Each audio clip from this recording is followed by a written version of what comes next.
I was an engineer who died at his desk, reincarnated as a useless prince, and started an industrial revolution in a medieval world. My first royal decision in Border Town was supposed to be the execution of a witch. I ripped the death order out of my administrator's hands, threw it into the mud, and told the guards, "Release her!" Minutes later, I snapped the clasp on her suppression locket. Anna melted the iron bars with her bare hands, so I covered her ruined clothes, hired her, and realized the woman they wanted dead was the hottest industrial furnace in Greymark. Border Town had one winter to stop starving and running. If I could turn condemned powers into heat, medicine, machines, and defense, we might survive long enough to start the revolution. If I failed, the beasts, the church, or my own family would finish the execution for us. To see how I got from a chopping block to molten bars, go back 1 hour, to the main square where the executioner already had his blade raised. I had died as Ethan Cole, an engineer, and opened my eyes inside Prince Roland West, while an entire town waited for my ruling.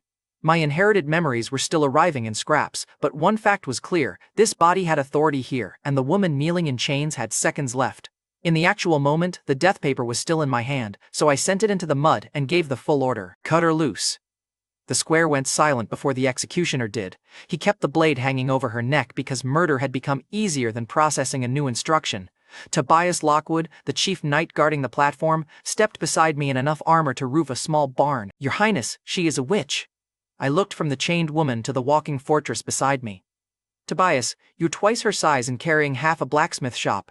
Which one of you am I supposed to fear?" A few people choked on their own outrage. Tobias's jaw tightened, and the prisoner finally raised her head.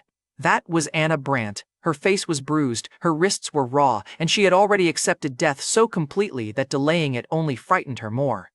This body belonged to Greymark's 4th prince in a 5-year succession contest. The crowd expected the useless prince to get bored and reverse himself, while my administrator was already calculating what mercy would cost. The order held. Tobias removed Anna from the block, the executioner lowered his blade, and the crowd started muttering about devils, curses, and my sudden loss of royal common sense. Before you wonder why the guards obeyed a man with bed hair, my siblings had received ports and armies. I got Border Town, debt, and a reputation for running from responsibility. I inherited his title, enemies, and worst mourning. Nobody explained the reincarnation, so I followed the first problem that made engineering sense. Minutes later, beneath the South Castle, Tobias tried blocking the dungeon stairs with one armored shoulder. He warned that entering alone was reckless, so I told him he was coming too. Tobias frowned. "That doesn't make it less reckless." "Then take comfort in the fact that I'm doing it anyway." Inside the damp cell, Anna sat beneath the locked locket. She flinched when I entered, and I stared too long because an engineer had just found a living heat source. Tobias cleared his throat hard enough to wake the dead.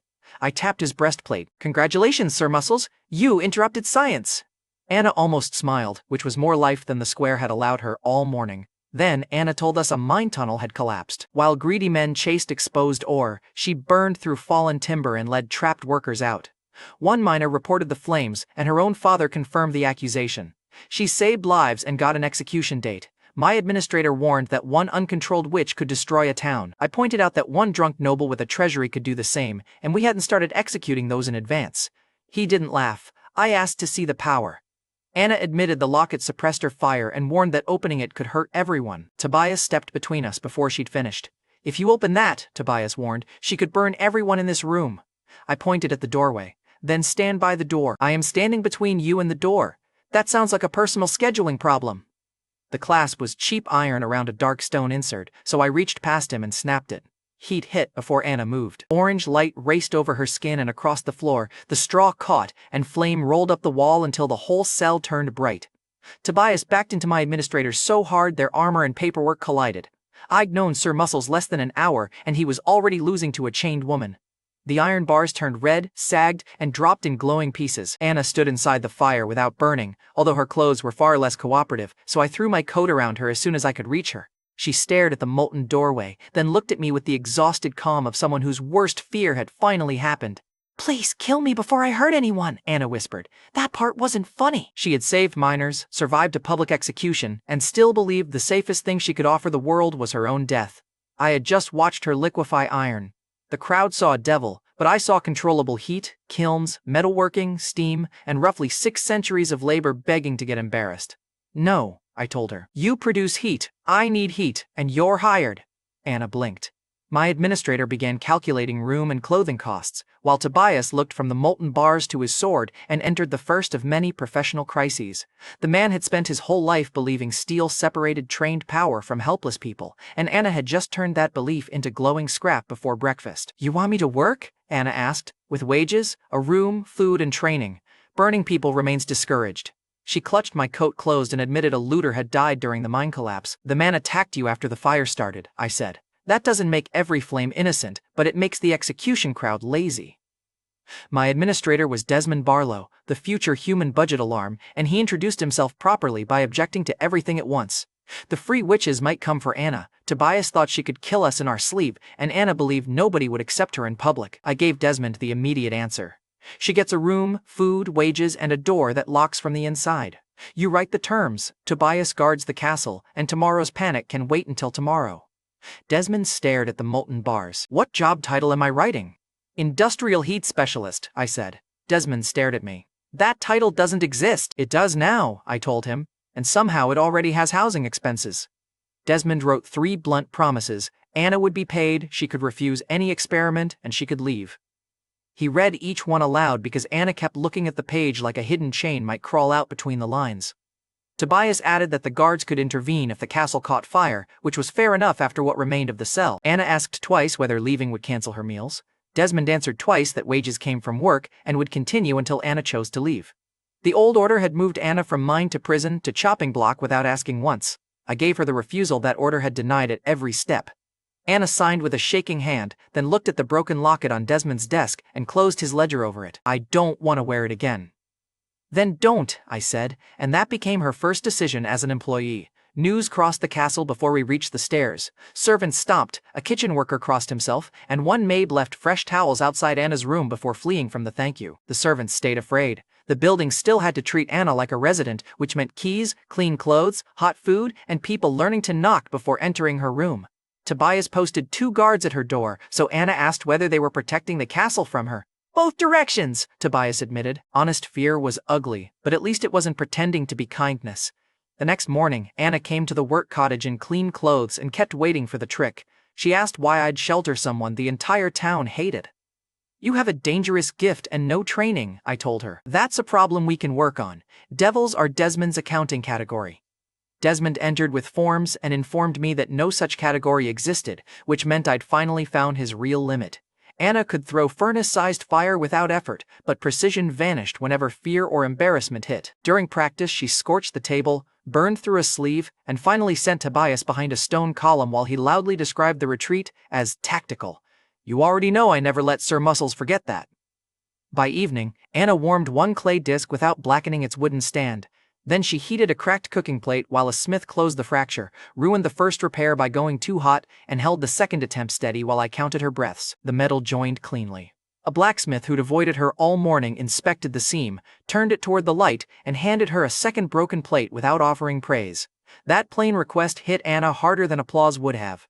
The first local expert had stopped asking whether her fire was evil and started asking when his repair would be ready. Fear still lived in the room, but now it had to stand behind a paying customer, and customers become very brave when the useful service is cheaper than replacing a pan. Precision left sweat on Anna's forehead, and another burned sleeve proved her body was fireproof, while ordinary cloth remained tragically unemployed. Desmond ordered heavier work clothes under royal experimental recklessness, then arrived with a report that made the new ledger problem look cheap. Signs of demon winter had appeared weeks early. Black mist was collecting beyond the northern ridge, and the first snow could fall at any time. Before sunset, over a map of the northern gap, Desmond explained Border Town's old survival plan. Once the snow arrived, miasma drifted from the mountains and corrupted animals into demons. Nobody in town had seen the mythical gates of hell the church blamed, but everyone had seen wolves grow bone plates and birds return with talons strong enough to lift children. The ordinary beasts followed hunger, while rare hybrids learned. They watched patrols, tested walls, and attacked weak points. Isaiah Dunn, a veteran hunter brought in to advise us, described one flying hybrid that circled his camp until it learned where the wounded slept, then attacked only after the guards changed shifts. Isaiah had survived because somebody else didn't. His warning turned the winter from a wall problem into a thinking enemy problem before we'd laid one stone.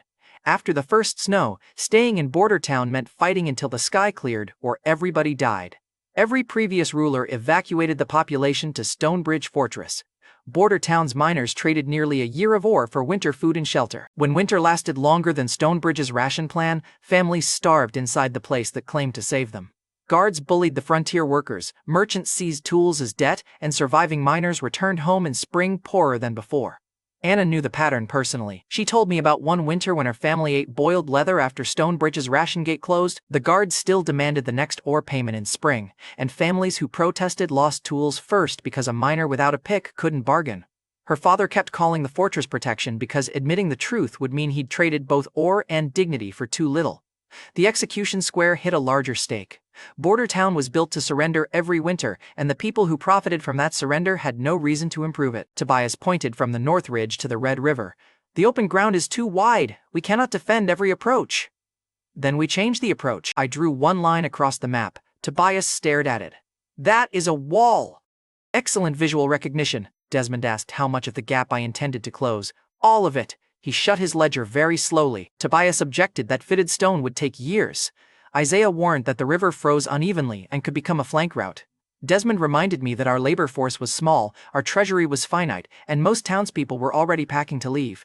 Every objection was correct, which was the ugly part. We couldn't defend open ground, fitted stone was too slow, and evacuation fed the people who kept Border Town poor, so the impossible wall remained the least stupid option in the room. The wall's job is to change where and when we fight, I told them. We anchor it between the ridge and river, force the beasts into prepared lanes, and make every defender count. Anna looked at the map. Can my fire help? It already saved the project before the project existed. I ordered recruitment notices for miners, masons, carpenters, haulers, and anybody who could follow a measurement without arguing with it.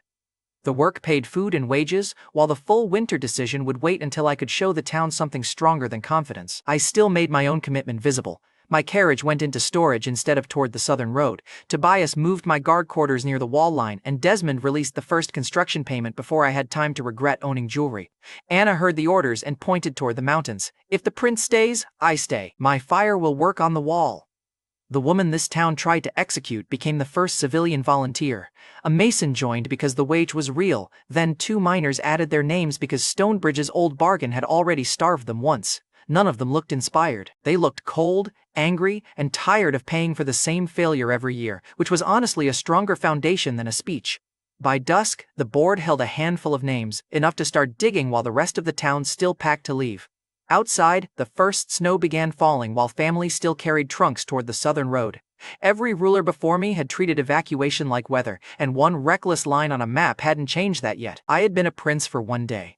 I had canceled an execution, hired a fire witch, and promised to block an annual monster invasion with a wall that did not exist. The old Roland had been famous for wasting money on pleasure. By sunset, I was about to make him look financially responsible. That same evening, while I measured an impossible wall, my sister Grace was discussing how to finish killing me. Far south in Clearport, Grace West commanded Greymark's Black Flag fleet. Her territory had warships, trained crews, and enough trade to make Border Town look like a wet storage shed. She had also arranged the poison that nearly killed the old Roland. Grace believed the attempt failed because Roland's body was annoyingly stubborn. She expected me to evacuate to Stonebridge once Demon Winter arrived, where a second accident could disappear inside a crowded fortress. Her plan needed no dramatic assassin in black. Hunger, confusion, and one paid servant would do the work while every noble blamed Winter. Her captain asked why she didn't send another killer immediately. Because 2 failed attempts become a pattern, Grace answered. Let Winter move him where I want him first.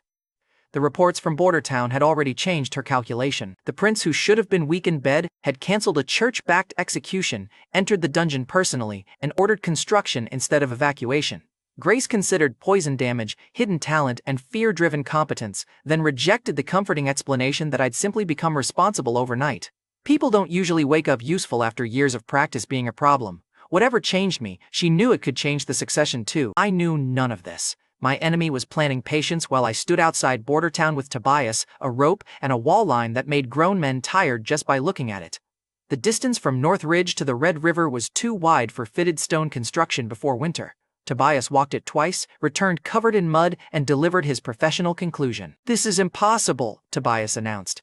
I reminded him, "You said that before Anna melted the jail." Tobias pointed at the frozen ground. "The ground does not breathe fire. Give it time," I said. "This town keeps surprising you." Traditional masonry required workers to cut and polish every stone until the faces locked together.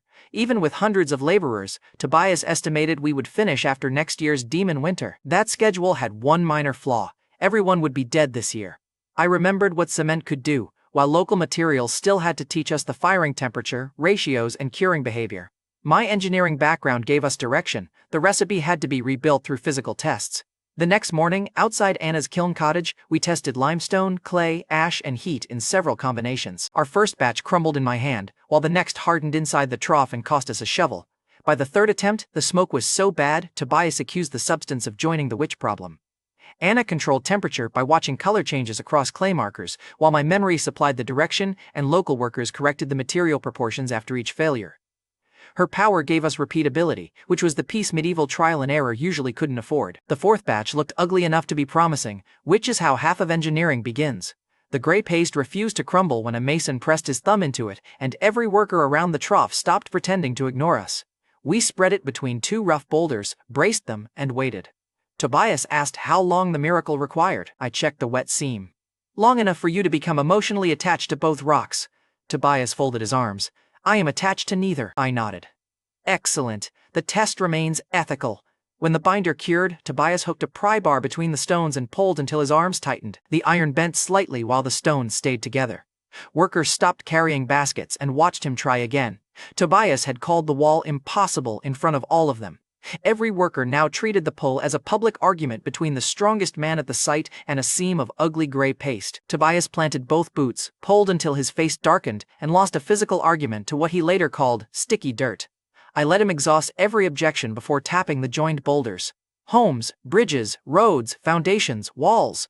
Rough stone no longer needs to fit perfectly if the binder carries the gaps. Anna ran her hand over the hardened seam. "My fire made this? Your control made it repeatable."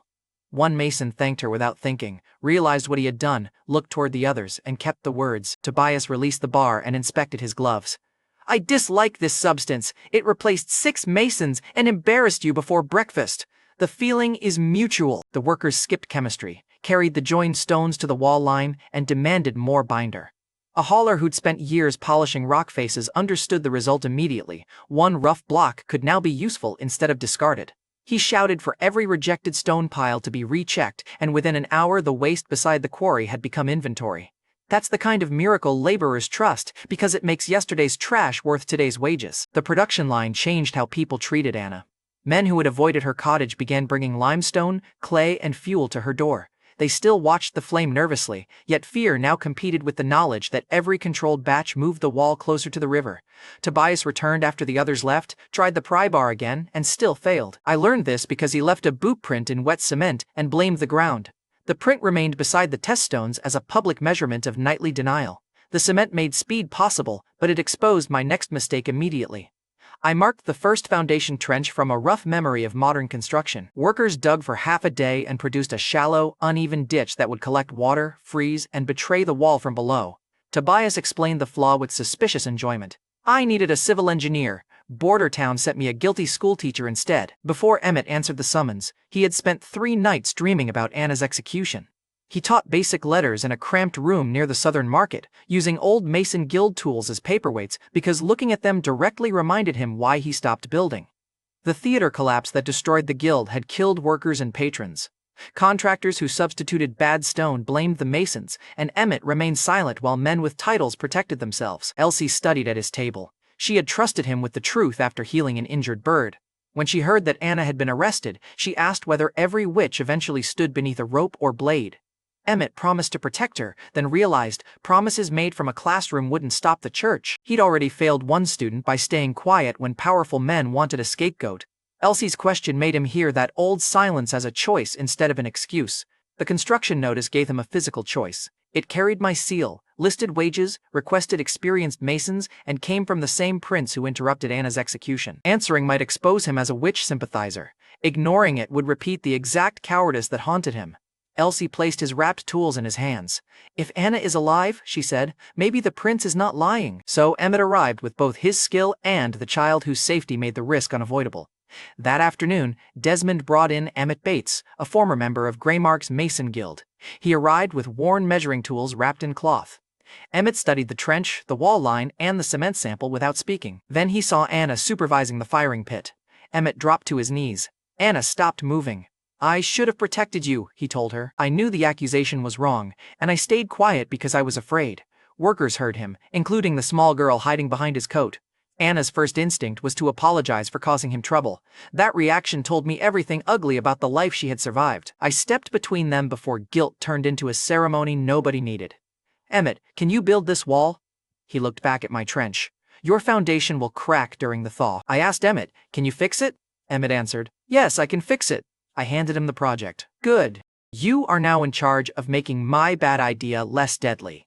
Emmett blinked because he'd expected punishment, forgiveness, or some grand speech about guilt. Employment caught him off guard. His kneeling could wait. The trench needed fixing before snow turned my mistake into a mass grave. Emmett stood, took the measuring cord from Tobias, and changed my trench angle before anyone could applaud. 5 minutes later he was shouting measurements, and the apology finally had something useful attached to it. Then Emmett pointed toward the girl behind him. "My service has one condition. Elsie stays under your protection." Elsie Pine looked ready to run the moment anyone named her secret. She had asked Emmett whether she would be hanged like Anna after healing a bird with a broken leg. Emmett saw my recruitment notice and brought his construction skill to bargain for her safety. I crouched until we were eye level. "What can you do?" Elsie pressed both palms together. "I heal animals," I asked. "Only animals?" Elsie answered. "I have never tried healing a person." I nodded. "Reasonable. People complain more." Emmett tensed, expecting guards. Anna came closer instead and offered Elsie her hand. "I'm a witch too," Anna told her. "He gave me work." Elsie stared at Anna's clean clothes, the workers accepting her instructions, and the kiln she controlled openly, and fear finally loosened from her shoulders. Within minutes, Anna had claimed the role of older sister without filing any paperwork, while Desmond looked offended on behalf of paperwork. We still needed one hard boundary before desperate people started demanding miracles from a frightened child. The kitchen had already marked a chicken for supper, so I told the cook to wait and asked Elsie whether she wanted to test her gift on a living injury first. She agreed. Tobias held the furious bird while I made a shallow cut along one wing and cracked a small bone cleanly enough to heal. Elsie covered the injury with both hands, pale light spread through the feathers, and the cut closed while the bone straightened beneath her palms. The chicken kicked free and scratched Tobias's wrist on the way down. Tobias stared at the vanished injury. Emmett covered his face, and I asked the question everybody else was already thinking: could Elsie bring back something that had actually died? The cook completed the slaughter that had already been planned. Elsie knelt beside the still body and tried again, pushing until the pale light repaired the fresh damage but never restarted the heart. She could accelerate living recovery, but death closed the route. You really don't want a whole town learning that distinction during its first funeral, especially when a frightened child is the one everybody will grab and beg. So we made the limit clear while the stakes were one planned supper, not somebody's daughter. Desmond wrote the limit down while Elsie wiped her face. "Does the ledger mean I have a job? It means idiots can't demand a resurrection you never promised." She thought about that, then asked whether the job included lunch. "The job includes lunch now." Emmett wanted Elsie home after practice because her father still didn't know about the awakening. I agreed, promised the castle would stay open if home became dangerous, and watched Anna offer half her room anyway. Desmond suggested burying the test chicken. Elsie looked at the body, looked at the kitchen, and asked whether wasting food was some strange royal tradition. An hour later, she ate roasted chicken beside Anna while glaring at anyone who mentioned the experiment, because her anger remained completely real and so did her appetite. Anna walked Elsie back to the castle gate and asked whether she was afraid to return home with the secret still hidden. Elsie admitted that her father loved her enough to become dangerous if he misunderstood the castle. Anna told her to speak when she felt ready, not when fear ordered her to. Elsie asked whether Anna wished she could speak to her own father, and Anna shook her head far too quickly. Elsie didn't push. She just took Anna's hand for the rest of the walk, which was the kind of answer a frightened older sister could actually accept. Over the next several days, Emmett deepened the foundation, added drainage, and stopped crews from pouring fresh cement into frozen joints. Anna owned the kilns, I supplied shortcuts, and Tobias moved stone while pretending he was supervising the substance that had already beaten him twice. One foreman ignored the drainage rule to gain distance on the wallboard, so Emmett tore out the whole fresh section in front of everybody. The foreman called it waste until Emmett poured water into the bad slope and let the pool sit where winter would freeze it. Then the man grabbed a shovel and helped remove his own shortcut. The lost work hurt immediately, and every other crew checked its angle before pouring again. Emmett also used measuring boards to teach level marks during lunch.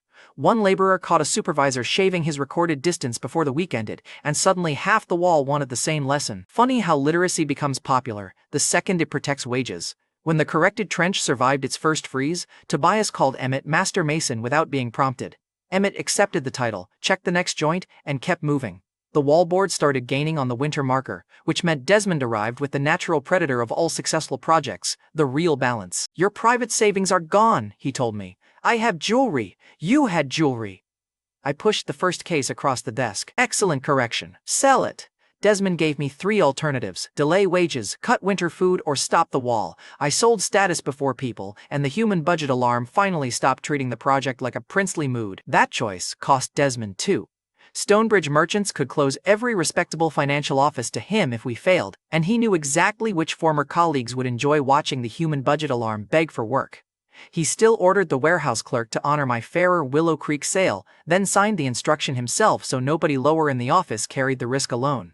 So when Stonebridge's envoys arrived with empty ore chests, armed escorts, and food vouchers for families they expected to beg, our warehouse held almost nothing for them. Their guards looked from the empty floor to the rising wall and finally considered a possibility nobody at Stonebridge liked.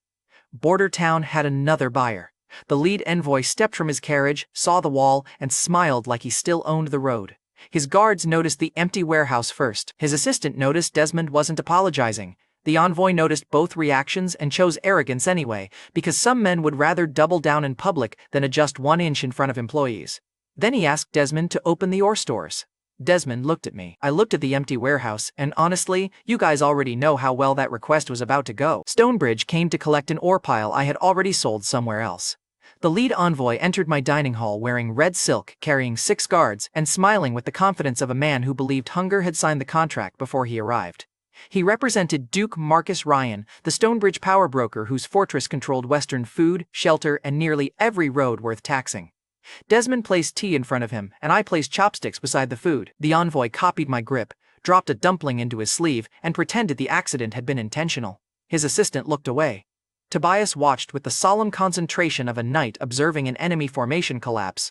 I hadn't planned the humiliation, but sometimes history volunteers. The envoy offered 30% below market rate for Border Town's remaining ore, and called the number generous.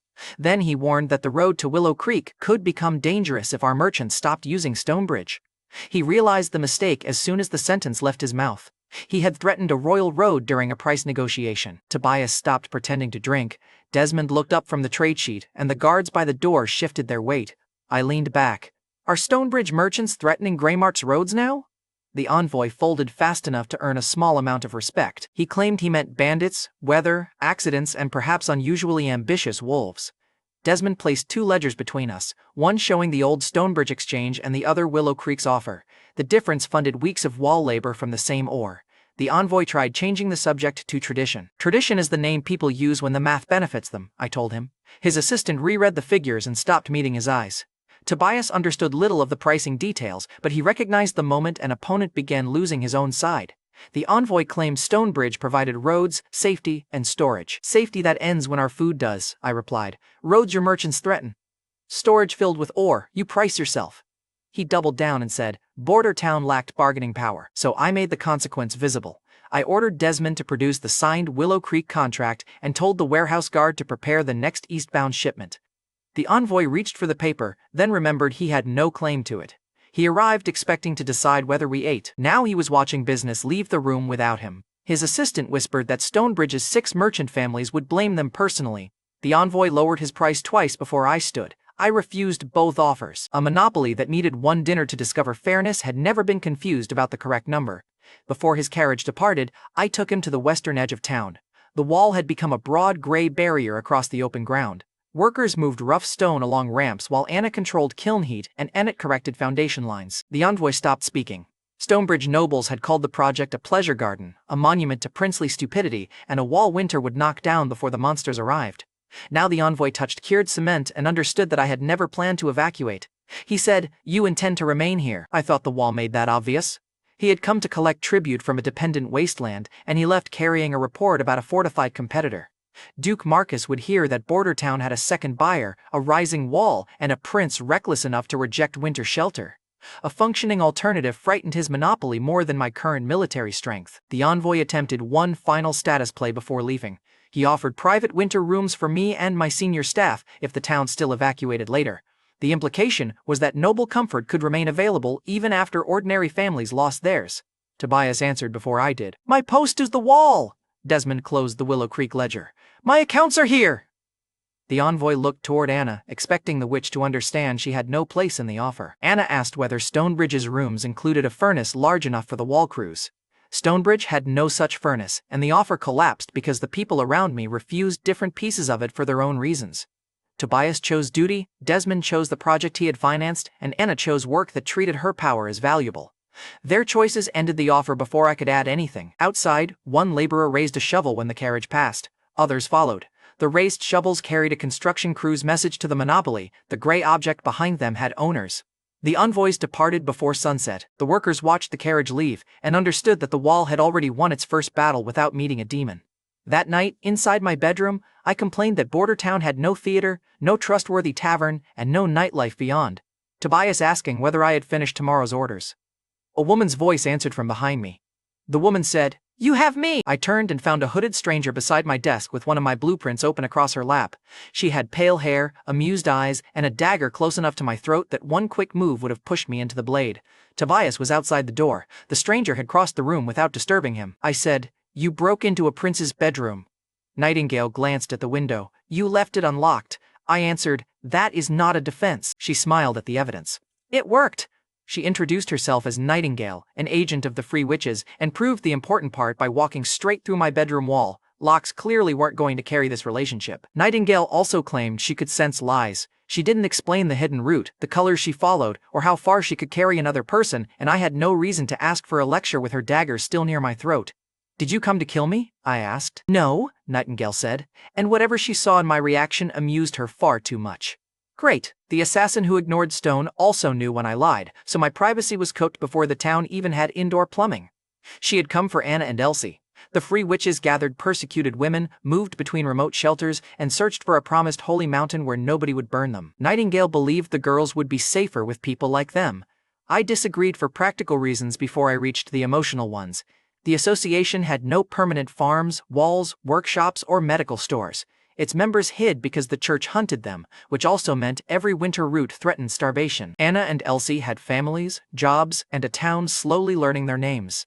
Nightingale pressed the dagger lightly against my collar. "You see them as tools. I see everyone as useful when they are useful." Tobias is a moving wall. Desmond is a budget alarm. I am an engineer with a borrowed title. The important part is whether they can refuse. Her eyes narrowed. "Can Anna refuse you?" "Yes," I answered. Nightingale continued. "Can Elsie leave?" "Yes," I repeated. She kept the dagger near my collar.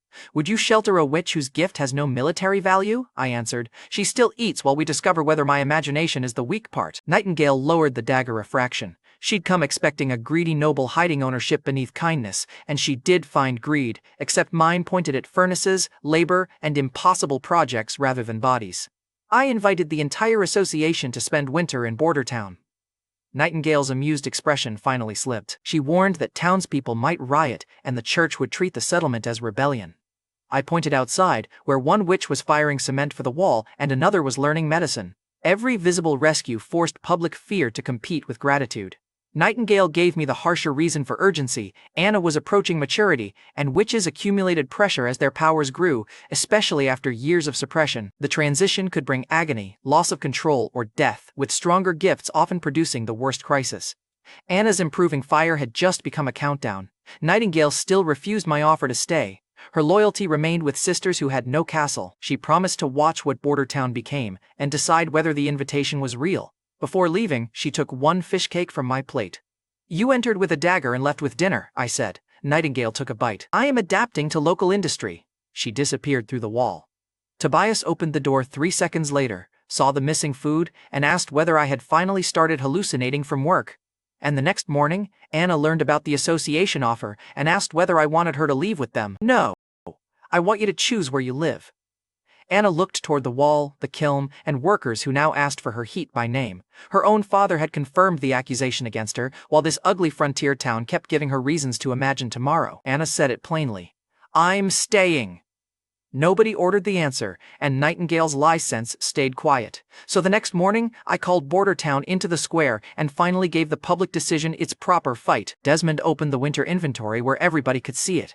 Willow Creek had already delivered grain, beans, salt, and preserved meat at a fair price, and we had paid without surrendering the entire ore stockpile. Families who arrived carrying travel bundles started staring at the full crates instead. Then I told them exactly what Stonebridge's old protection had cost: nearly a year of ore, ration gates that closed before winter ended, guards who seized tools, and families returning poorer every spring. "We have food," I said. "We have a wall rising. Now you choose whether this town keeps running or stands behind what it built." The square exploded into objections, and honestly, they had earned every one. A foreman demanded whether I planned to trap families behind unfinished stone. A merchant predicted I'd flee south after the first serious attack. An old woman accused me of buying her sons with grain, so I gave them terms they could test: construction paid wages and food, military service paid wages, injury care, and support for a dead defender's family. The southern road stayed open, and nobody lost civilian rations for refusing a spear. The old woman made Isaiah repeat that last promise in front of everybody. Her eldest son joined the hauling crews, while the younger still left for Stonebridge, and neither choice changed the family's food share. That visible exit did more than a unanimous cheer ever could. People stayed because the full stores, paid work, and rising wall beat the old bargain in front of them. Anna heeded the metal household markers Desmond used to protect ration shares. Emmett's first volunteer board became 3 lines before sunrise, and miners who once packed for Stonebridge started arguing over wall shifts instead. The town had chosen to fight. Now I needed one machine capable of multiplying all that human effort before winter multiplied the enemies. 3 days later, inside a covered workshop, Tobias, Desmond, Anna, and several mechanics gathered around my first steam engine prototype. Its cylinder leaked, its fittings were handmade, and the frame looked like it had lost an argument with several blacksmiths. I loved it immediately. The engine came from repeated physical failures rather than one perfect blueprint. We built the cylinder from the best bored tube the workshop could produce, rejected 2 warped pistons, and replaced a leather seal after the first pressure test sprayed hot water across the floor. The first connecting rod bent. The second held long enough to expose a loose bearing. Every failure bent, cracked, leaked, or smoked, so the next attempt began with a changed part. Anna's role went beyond lighting the boiler. She reheated joints for the smiths, kept metal at workable temperature, and learned to reduce flame the instant a seal began smoking. A mechanic who once refused to enter the same cottage as her started calling temperature changes by hand signal because shouting over steam was useless. Tobias tested the frame before the public run. He struck it with the flat of his sword, inspected the bolts, and informed me that a machine strong enough to replace Knights should at least survive one night's suspicion. Desmond asked how much one engine would cost to reproduce, so I gave him the parts list, and then he made the mistake of asking how many I wanted. "Eventually?" I asked. Desmond's eyes narrowed. I gave him the honest answer. "Enough for the mines, mills, pumps, workshops, and anything else currently wasting human backs." Desmond folded the list before it could reproduce by itself. Tobias stared at the machine. "What does it do?" I answered. "It does work." Tobias frowned. "That is not an answer." I pointed at the loading platform. "It becomes one when you see how much." Anna lit the furnace, water heated inside the boiler, and steam built behind the piston until it pushed the connecting rod and turned the wheel. The first rotation came slowly, but the second completed without help, and then the machine settled into a hard rhythm that filled the workshop. A belt lifted a loaded platform that normally required several men.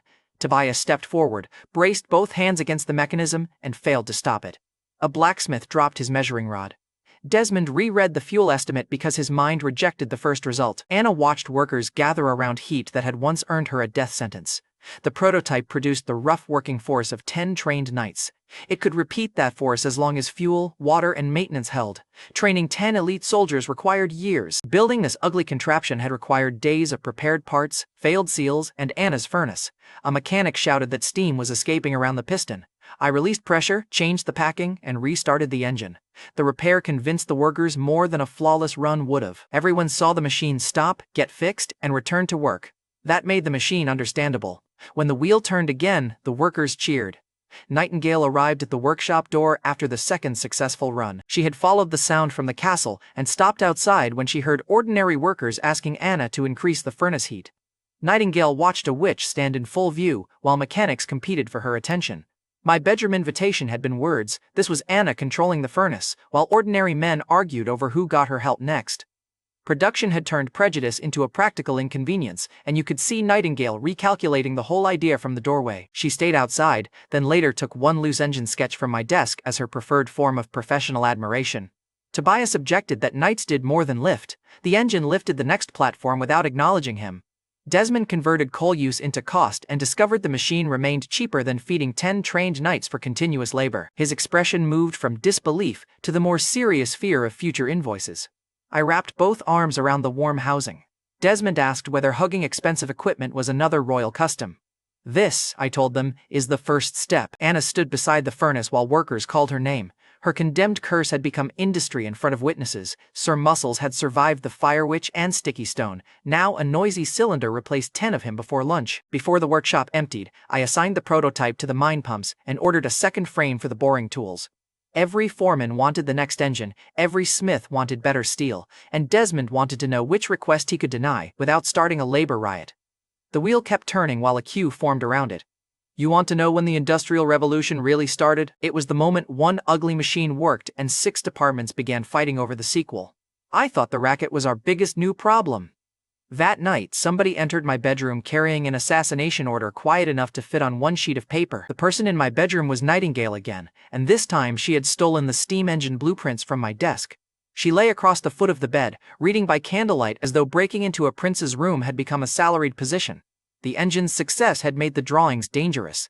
A noble would have seen a strange machine and asked how many soldiers it replaced. Nightingale saw fire witches turning magic into food, wages, and protection, which meant she was stealing with a cause and enjoying herself far too much. Nightingale asked, "You built this?" with Anna. Nightingale traced a valve line. The famous wastrel prince understands pressure and mechanical force. I also understand doors. Then use one the next time you visit me. She folded the blueprint and slipped it inside her robe before I could reach it. When I objected, Nightingale asked whether I planned to search her personally. The flirt was deliberate. She wanted me embarrassed enough to stop moving. It worked for 3 seconds. Then she placed a second paper on my desk, and every joke in the room died. The letter ordered a castle servant named Tara Rowe to arrange my death during Demon Winter. The writer expected damaged rooms, frightened guards, and confused casualty lists to hide the result. Tara had access to meals, schedules, and private corridors. The sponsor's name never appeared. Nightingale had intercepted the message while tracing suspicious movement around the castle. She could tell me the paper was real and the courier had tried to avoid normal routes. She couldn't tell me who sent it. The sponsor and method stayed hidden, so I made Nightingale read the wording aloud. No poison, blade, or accomplice was named. Payment came only after confirmation, which meant Tara had access and motive while every method remained open. One sheet had turned every meal, corridor, and damaged room into a possible weapon, and that was exactly why I refused to let it become a 6-week detective hobby. So I made every easy method annoying. Meals changed hands in pairs, Tobias moved the guard routes, nobody controlled my full schedule, and Nightingale watched the private corridors from places no lock could reach. Desmond objected to the extra wages until I told him to create an assassination column. It already falls under miscellaneous, he said. Rename it. The killer deserves recognition. Look, I was new to royal life, but getting murdered under miscellaneous felt disrespectful. You can survive many insults as a prince. Being misfiled by your own accountant shouldn't be one of them. The next morning, Tobias found Tara dead beneath a balcony. Nobody saw anyone enter Tara's room, and the floor showed no struggle. She could have been pushed, cornered, or trying to escape the people who recruited her. But one fact survived every version. Somebody could reach inside my castle and erase a servant before she talked. The kitchen changed its first food handoff before breakfast. Private doors were barred, guard routes shifted, and one stable boy reported a stranger asking about my horse, earning the first security reward before lunch. By noon, servants who'd spent years avoiding attention were comparing notes in the pantry, because Tara's body made the cost of silence impossible to ignore.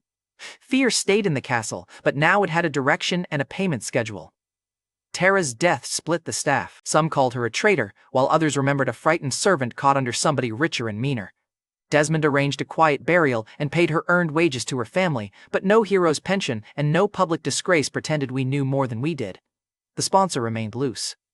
From that morning onward, every winter alarm carried a second question: were the beasts outside, or had one of my enemies already reached the pantry? That afternoon, at the castle yard, I inspected the first militia recruits. Most were miners who joined because the notice promised regular meals. They were thin, stiff from old injuries, and suspicious of any exercise that did not produce ore. Tobias shoved one man's spear aside with 2 fingers. The entire line folded after him. Tobias said, "This is not an army, it is lunch with weapons." I agreed, "We can work with that." Desmond handed out boiled eggs after drill, and the starving recruits treated them like medals. A miner straightened his whole stance when the front rank ate first, while the man beside him hid an egg in his boot and discovered that hot protein and wool make terrible roommates. By the third morning, men were arriving early to protect a breakfast they once would have mocked as charity. Tobias hated how well it worked because Honor had lost a boiled food in under 72 hours. You tell me which one was more useful at sunrise, inherited pride or protein. Isaiah used the food line to teach command. Nobody in front ate until the squad leader counted every person behind him, so one missing recruit delayed everybody's breakfast in public. A noble-born guard mocked the miners for joining over breakfast. Brian Ross, a thin patrolman whose mustache had more confidence than the rest of him, asked whether that guard had ever split one egg between 4 children. The laughter stopped, and people began listening when Brian checked a latch or corrected a password. Remember that habit. One hungry man noticing the wrong word in the dark would save our winter food. Isaiah Dunn entered that problem from the outside. He was a veteran hunter from a clan noble officers treated as expendable. Isaiah knew demon movement, firearm patience, and what frightened common soldiers did when officers lied. Tobias asked why an outsider should command Greymark men. Isaiah picked up a training musket, checked the empty barrel, and pointed at the smallest target in the yard. Because your men keep putting their fingers on the trigger before they know what they are aiming at. Tobias looked down the line. 3 recruits removed their fingers. I put Isaiah in charge of the firearm unit. Tobias hated the speed of it until Isaiah moved one patrol route that would have placed our shooters directly behind retreating spearmen, and after that, Sir Muscles hated him much more quietly. Powder forced the literacy lesson to get practical fast. Every charge was counted, every target used a simple mark, and any man who couldn't read practiced beside one who could before a wrong symbol killed the loader. Nightingale attended one breakfast meeting by appearing in Desmond's chair before he sat down. She stole my bread, read the ammunition list, and asked why an assassin knew less about my schedule than the cook. Desmond remained standing. That is my chair. You were not using it. She has applied the door policy to furniture, I told him. Nightingale rejected the room and salary I offered again. Border town was becoming attractive, which made leaving her sisters harder rather than easier. She would guard me when present, but comfort here couldn't buy her abandonment of women hiding in the mountains. I hated the refusal, and trusted her more because of it. Anyone who sold old loyalties for my first comfortable offer would have sold mine when somebody raised the price. 5 workshop days produced only a few usable firearms because straight barrels, fitted locks, dirty powder, and slow reloading all wanted separate fights. A demon could develop opinions during the reload, so nobody pretended the gun had erased spears. The gun also attacked noble assumptions before it attacked demons. Tobias let the best archer fire and discovered that skill with a bow did not transfer automatically to a trigger, smoke, recoil, and a sight line. A miner with steady quarry hands grouped 3 shots closer than the castle guard's champion. Isaiah promoted the miner into the first firing pair. When the archer objected, Isaiah handed him the powder measure and told him to earn the place back. The target decided his rank, and the archer moved to reload duty.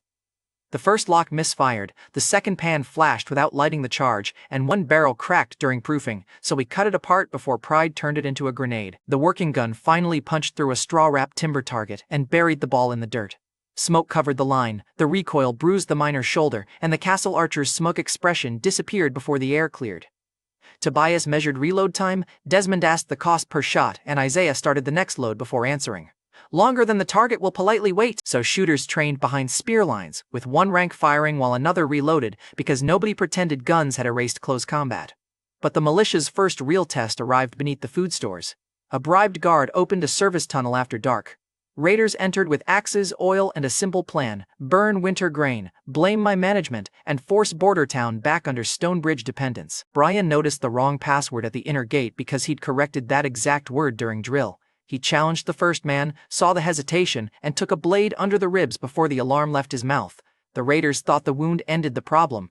Brian thought about the grain behind him. Brian still chose the stores over revenge. He kicked out the nearest lamp, crawled behind the inner gate, and dropped the bar while blood filled his boot. The raiders could have escaped. Instead, they doubled down. One wounded commoner stood between them and months of food, so they began chopping through the gate while discussing the fire they would set after killing him. Brian heard the entire plan in the dark, fired once through a gap, and wounded an attacker. An ordinary patrolman had just made months of training real. A second raider pushed a torch toward the wood. Brian knocked it into the mud with his spear shaft, then dragged himself farther behind the barrier. Brian's second man could have chased the wounded raider after the first shot, but he obeyed Brian and held the outer grain door. Because he stayed, the second route remained locked when the last raider ran for it. But Nightingale arrived before the axe broke through. She appeared behind the scar-faced leader, called the raiders sewer rats, and cut down the axeman before the torch reached dry wood. The leader spun toward her, which exposed his back to Brian's gate. The last attacker tried escaping through the tunnel he'd entered, only to find Brian's second man still holding the outer door like the least glamorous hero alive. The last attacker swung through empty air, then found her at his side. The dark had changed owners. Brian remained conscious long enough to hear the attackers fall. Nightingale carried him out while bells spread the alarm across town. Tobias reached the tunnel with soldiers after the fight and found 2 local guards dead. Brian went straight to Elsie and the healers, while Nightingale deliberately left the scar-faced leader alive. He claimed noble blood and demanded trial rights. I met him beside the damaged storehouse while workers counted intact grain. "You attacked food during winter," I said. "You cannot execute a man connected to Stonebridge." He believed a fortress name could make consequences optional, so I let him explain his family, value, and expected retaliation until every sentence made the soldiers behind me angrier. Then I ordered his execution. Brian heard the plan, bled for the door, and kept the grain alive. Nightingale ended the attack, and my order only made the scar-faced idiot live with the consequence long enough to understand it. Afterward, Tobias found oil jars stacked beside the grain and forced every squad to look at them. The raiders had not come for a duel, they came to erase winter food in minutes. Those oil jars showed even the least political recruit exactly what Stonebridge wanted: months of food erased in minutes. The dead guards received funerals and family support. One widow got her husband's remaining wages plus winter food, while the second guard's mother received the same support because a dead commoner's value didn't shrink with his family tree. Desmond paid both families before replacing the damaged equipment, and every recruit watched the money leave our already thin budget. The next morning, nobody treated a fallen commoner like a missing shovel.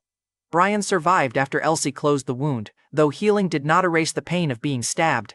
I visited him before addressing the recruits. Brian tried to stand. I pushed him back onto the cot and asked whether the infirmary was feeding him. His eyes filled before he answered, "Yes, Your Highness. Good. Recover quickly. You still owe me a patrol report, and Desmond charges by the page." Brian laughed once, regretted it, and grabbed his side. Outside, the militia understood what the attack meant. Somebody had tried to burn their children's food, and one of their own had stopped them. Training hardened without a speech as shooters checked powder twice, guards challenged familiar faces, and Tobias slowly stopped calling them minors every time they made a mistake. That progress gave me enough confidence to test stronger powder. At a cleared field beyond the wall, we packed a small charge into a shallow pit, lit the fuse, and retreated behind stone. The explosion punched a crater into frozen ground. Half the witnesses dropped flat. A recruit called it divine wrath. His neighbor started praying to the crater, and Tobias stared into the hole before looking at his sword as though the blade had personally betrayed him. Kessler didn't cheer. He measured the distance from fuse to blast, because somebody would eventually have to carry that force close to a creature that refused to stand still. I wanted more immediately. The supply refused, because saltpeter, sulfur, charcoal, safe grinding, and dry storage limited every batch. One spark could destroy weeks of production, while one wet cellar could turn the advantage into mud. Isaiah made every shooter repeat the rule: powder stayed dry, was counted twice, and was fired only at an identified target. Kessler, the militia's vice captain, stared into the crater longer than the others. He watched Brian survive because discipline held in darkness. Now he saw a weapon that might kill something no spear line could stop. Kessler asked, "Who carries it close enough?" Nobody answered. Kessler marked the crater's edge with his broken training spear and made every recruit stand at the safe distance before anyone romanticized explosives. Then he volunteered to lead the first live charge team when the weapon became necessary. The man who asked who would carry it close enough had already answered for himself. The battle simply hadn't arrived yet. The crater made every witness want more powder. The nearly empty barrel answered with one brutal fact: when the wall finally met something too large for muskets, we might get one real shot. The first snow closed the southern road, and Nightingale celebrated by walking through my wall with fish cakes. That evening, inside Anna's cottage, Anna had been practicing fine control by heating water through a metal bowl without touching the food beside it. Nightingale emerged from her hidden lair, held out the plate, and asked whether fire magic also washed hands. Anna warmed her palms, burned the dirt away, and accepted a fish cake. I watched a power the church called demonic become kitchen hygiene. That was my preferred kind of blasphemy. Before leaving the cottage, Nightingale finally showed me what happened when she walked through stone. She took my wrist, pulled me one step sideways, and the whole room drained into black, white, and gray. Anna burned as a bright orange signature. Tobias stood outside as a dense living shape behind a wall that now looked thin enough to cross. Stone offered almost no resistance, but living bodies remained solid, and every extra person made Nightingale's grip tighten around my wrist. She could carry me for a few breaths. She couldn't move an army, and anyone with strong magic became visible enough to track. Lies bent those living colors in a way she had learned to recognize, although truth and intent could still be different things. When she pulled us back, I was still holding her wrist. Nightingale glanced down. Was the lesson unclear? The lesson was that you make demonstrations unnecessarily intimate. The prince is learning quickly. Anna handed me another fish cake before one hidden dimension created a very public rumor. Anyway, the useful part was simple. Nightingale could cross walls, detect magic, sense lies, and carry one person briefly, while range and living bodies still limited her. Nightingale's expression changed when she examined Anna's magic signature because greater control hadn't reduced its strength. The pressure inside Anna was still growing, and her maturity deadline was close. Strong witches suffer more, Nightingale told me. Some survive and some die. Anna kept eating while pretending the sentence had not reached her.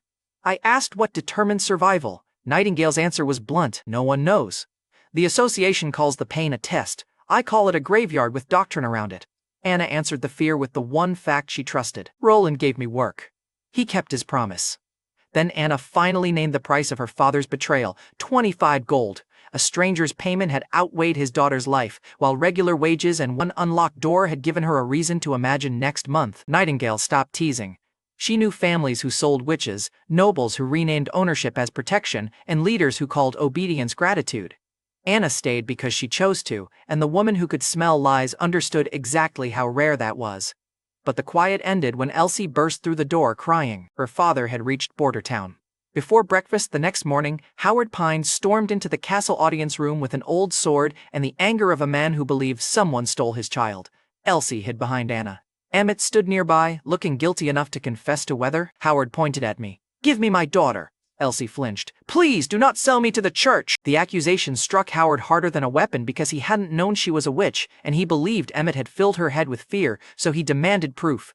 Anna stepped between them and opened her palm. A controlled flame rose toward the ceiling. Howard's hand moved to his sword, then stopped. Anna kept the flame steady instead of threatening him, while Elsie stayed behind the same woman he'd been taught to fear. His daughter had chosen the witch as cover from her own father, and that image hit harder than my explanation could.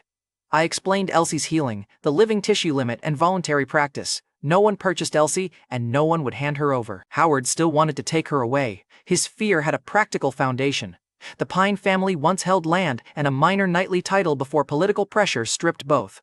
Howard had learned that noble protection lasted until the noble found a better use for betrayal, so he tested my promise where it could hurt. Howard asked, "If the church demands her, do you surrender her?" I answered, "No, I don't surrender her." Howard pressed harder. "If the king orders it." I held his gaze. "I refuse and deal with the consequence." Tobias shifted at that answer, because defying local doctrine was one thing, while naming the crown as a possible opponent made the room heavier. Howard looked toward Desmond. "And when the prince's money runs out?" Desmond replied before I could. "His money is nearly gone already." "The girl is still here." Desmond's answer carried more weight than my confidence, because the administrator hated spending money and had no reason to flatter me. Howard looked at the nearly empty jewelry case on Desmond's desk and realized Elsie remained protected after the easy phase had already ended.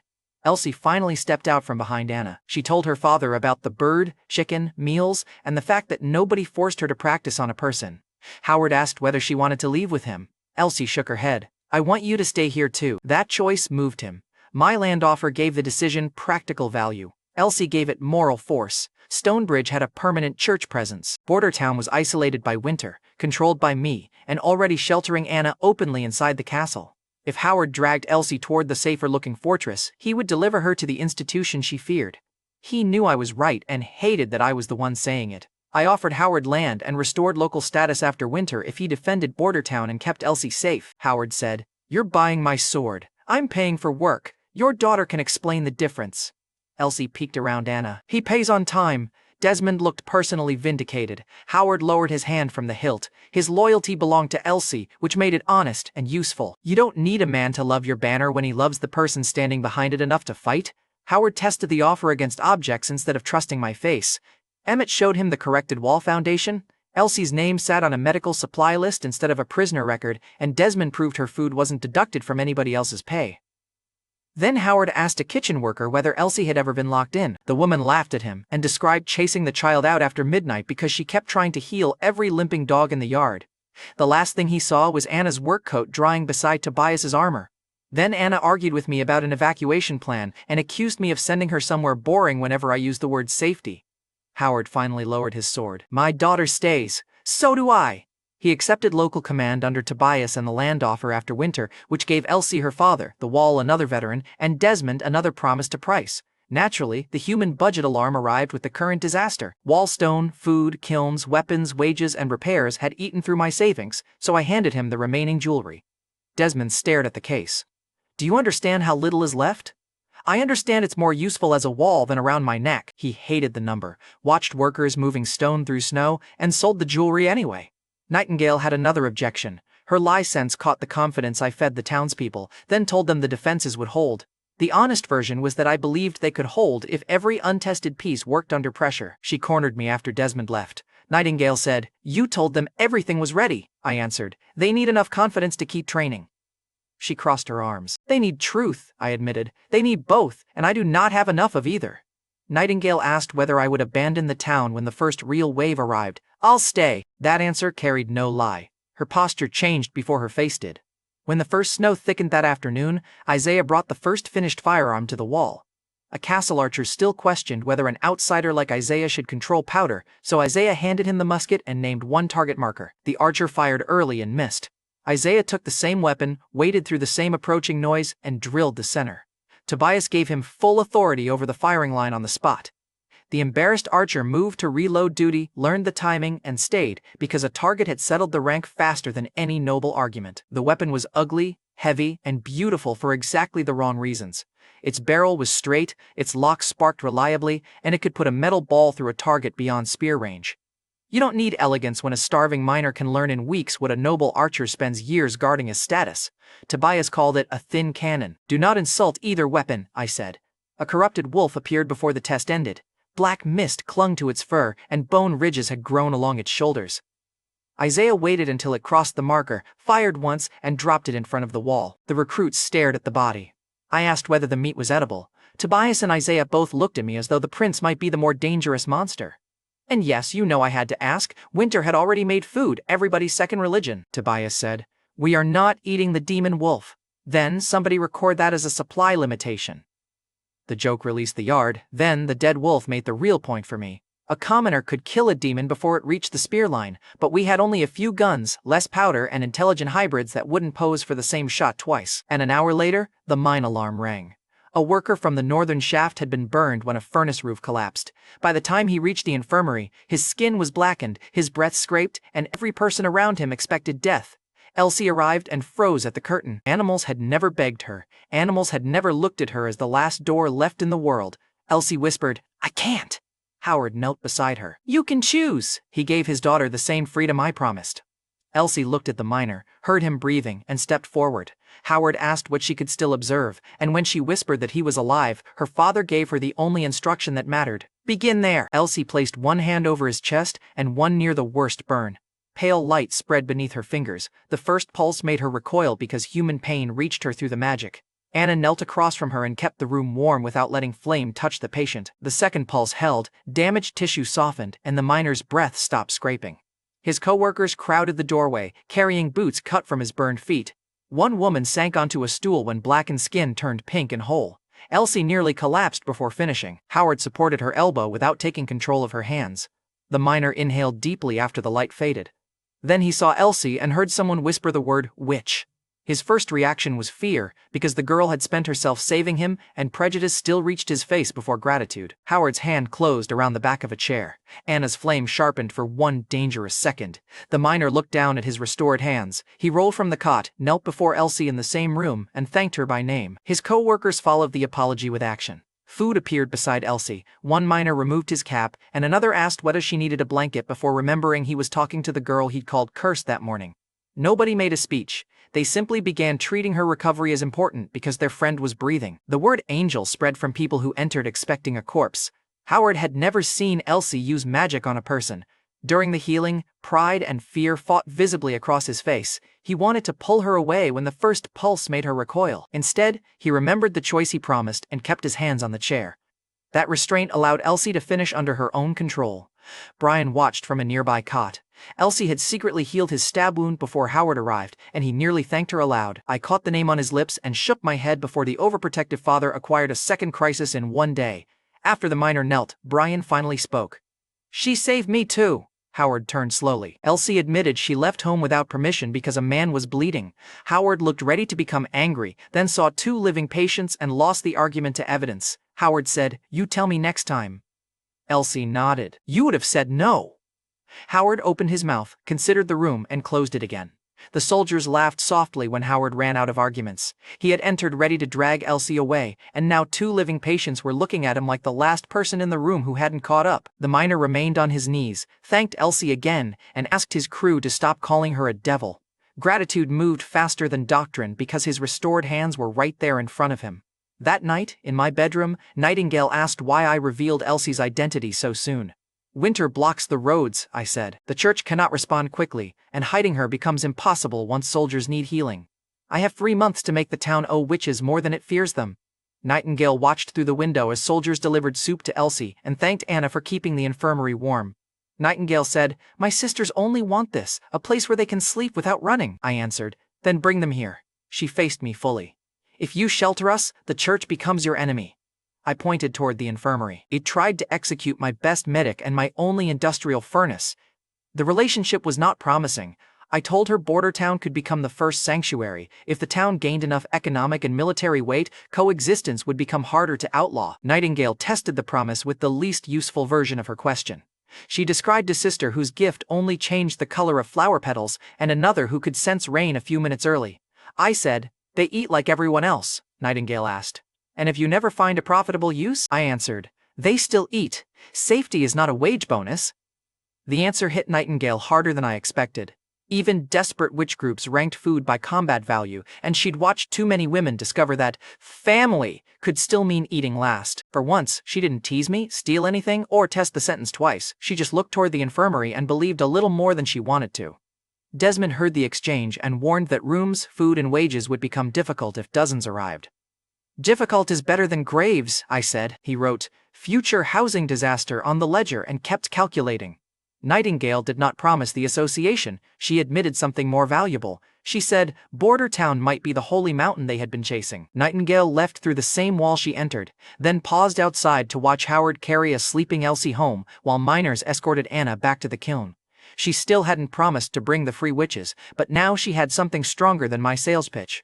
A father had stayed, a healed miner stood on his feet, and 2 witches moved through the castle without chains. Outside the wall, black mist thickened until the lower stars disappeared. While black mist thickened around Border Town, fireworks filled Greymark's capital for Roland West. Gerald, the first prince, returned believing the succession contest was ready to break in his favor.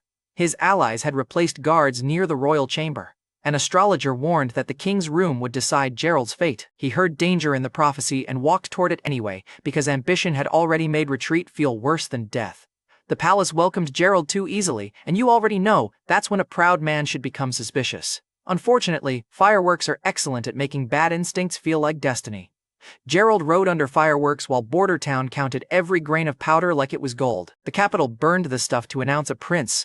I was saving it for monsters, which tells you exactly how different our weeks had become.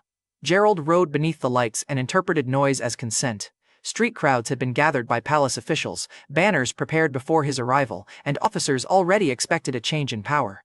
The spectacle made withdrawal feel humiliating before he reached the first guard. By the time Gerald reached the palace, turning back would have looked like cowardice in front of the crowd his enemies had prepared for him. The celebration hid the first problem. Gerald's men controlled only the corridor nearest the royal chamber. The wider palace still answered to somebody else. His astrologer tried again. A royal star had left its place. The sign could mean a seeker had lost the path or a ruler approached ruin. Gerald chose the interpretation that rewarded movement. At the inner corridor, an ally reported that a servant noticed the changed guard schedule. She had been killed to protect the route. That death gave Gerald one last clean chance to withdraw and expose the conspiracy from outside. Instead, he decided the blood meant the king was already vulnerable. He drew his sword and pushed toward the chamber. The smell reached him first. The king lay motionless with a dagger in his chest. Timothy West, the second prince, stood beside the body. Soldiers closed the door behind Gerald. Timothy claimed he wanted to follow their father's 5-year rules. Grace used poison. Gerald replaced guards. Every royal child cheated while pretending the others remained civilized. Gerald accused him of regicide. Timothy pointed at the armed men Gerald brought. "You entered the king's chamber prepared to use force. The kingdom will understand that part." Grace was the reason Timothy needed the crown quickly. Her fleet could turn a territorial dispute into war, while his own lands could never match her ships, so the royal army became his shortcut. Gerald charged, and a spear struck from behind before he reached Timothy. Palace soldiers drove the eldest prince to his knees in front of the younger brother he had dismissed for years. Timothy explained the ending with cold precision. Gerald would be blamed for killing their father. A silencing potion would take his voice. Public grief would make Timothy king before anyone organized resistance. Gerald called him a murderer. Timothy repeated Gerald's own threats about forcing the succession if discussion failed. Gerald denied planning regicide. Timothy lifted the sword Gerald carried into the room. The soldiers heard both sides, and Timothy shaped the future report while the scene was still happening. He also turned the room itself into evidence. Gerald's replaced guards wore his colors. The dead servant lay along the route his allies opened. His drawn sword reached the chamber before any neutral witness did. Every physical object supported the accusation, even though Timothy arranged the timing. Gerald understood the construction too late. He ordered one of his men to bring the astrologer, but the passage had already been sealed. A palace officer removed the prince's signet and placed it beside the sword. By sunrise, those objects would be displayed without the hands that positioned them. Timothy's accusation only needed to arrive before Gerald could speak, while grief made questions look disloyal and palace soldiers controlled the room. Speed was the real weapon. Gerald had one piece of status left. He was the eldest prince and expected royal guards to hesitate before striking him. The spear behind him erased it. An officer who bowed during the fireworks pressed Gerald's face toward the floor. Another held up his sword as future evidence. "You came to take the crown," Timothy told him. "I am giving the kingdom the ending it already expects." Timothy reached his most dangerous and arrogant state there. He controlled one room and mistook it for control over every consequence. Grace still had a fleet, the church had its own agenda, and the king's death had happened with impossible timing, so Gerald promised to expose him. Timothy held the silencing potion beside his face. With what voice? The soldiers dragged Gerald through a private passage while fireworks still celebrated his arrival. One accomplice immediately praised Timothy as king and expected payment. Timothy thanked him, then handed him poison. The man's smile collapsed as he reminded Timothy that he'd opened the route, delivered the astrologer's warning, and placed Gerald inside the trap. Timothy asked one question. "What did you do to Gerald after years of service?" The accomplice stopped bargaining. He betrayed one prince because another offered more. Timothy refused to become the next investment, so the soldiers watched the accomplice swallow poison while their obedience deepened and their loyalty died. Timothy saw the fear and called it control. His officers had just watched him poison a useful ally for being useful to the wrong prince, so every bow in the room became deeper and less loyal at the same time. Then he looked at the apparent corpse and remembered what happened before Gerald entered. Timothy warned their father about the incoming coup. Edward listened, smiled strangely, drew a dagger, and drove it into his own chest before Timothy could stop him. The act made no sense because the timing was too perfect. Somebody had prepared the room before either brother arrived. Timothy had stolen a crown from a trap he didn't understand. Meanwhile, back in Border Town, I knew none of that. I was reviewing engine repairs when the wall alarm began screaming. A massive demon horde had reached us. The alarm plan divided the town into visible responsibilities. Bells from the ridge meant ordinary beasts, while 3 fast bells from the central tower meant a hybrid or breach. Families moved to reinforced houses instead of running toward the southern road, and workshop crews carried water, spare spear shafts, and powder behind the lines. Months of boring repetition became visible motion, and half the town reached cover before I reached the first stair. Elsie and Howard operated from the medical room. Emmett stayed near the wall joints with repair teams. Desmond controlled the grain store keys and looked offended that defense required him to stand beside a bucket line. No single heroic shout could reach 2,000 people through smoke and snow. The bells, marked routes, paid crews, and months of drills moved the town before I reached the first stair.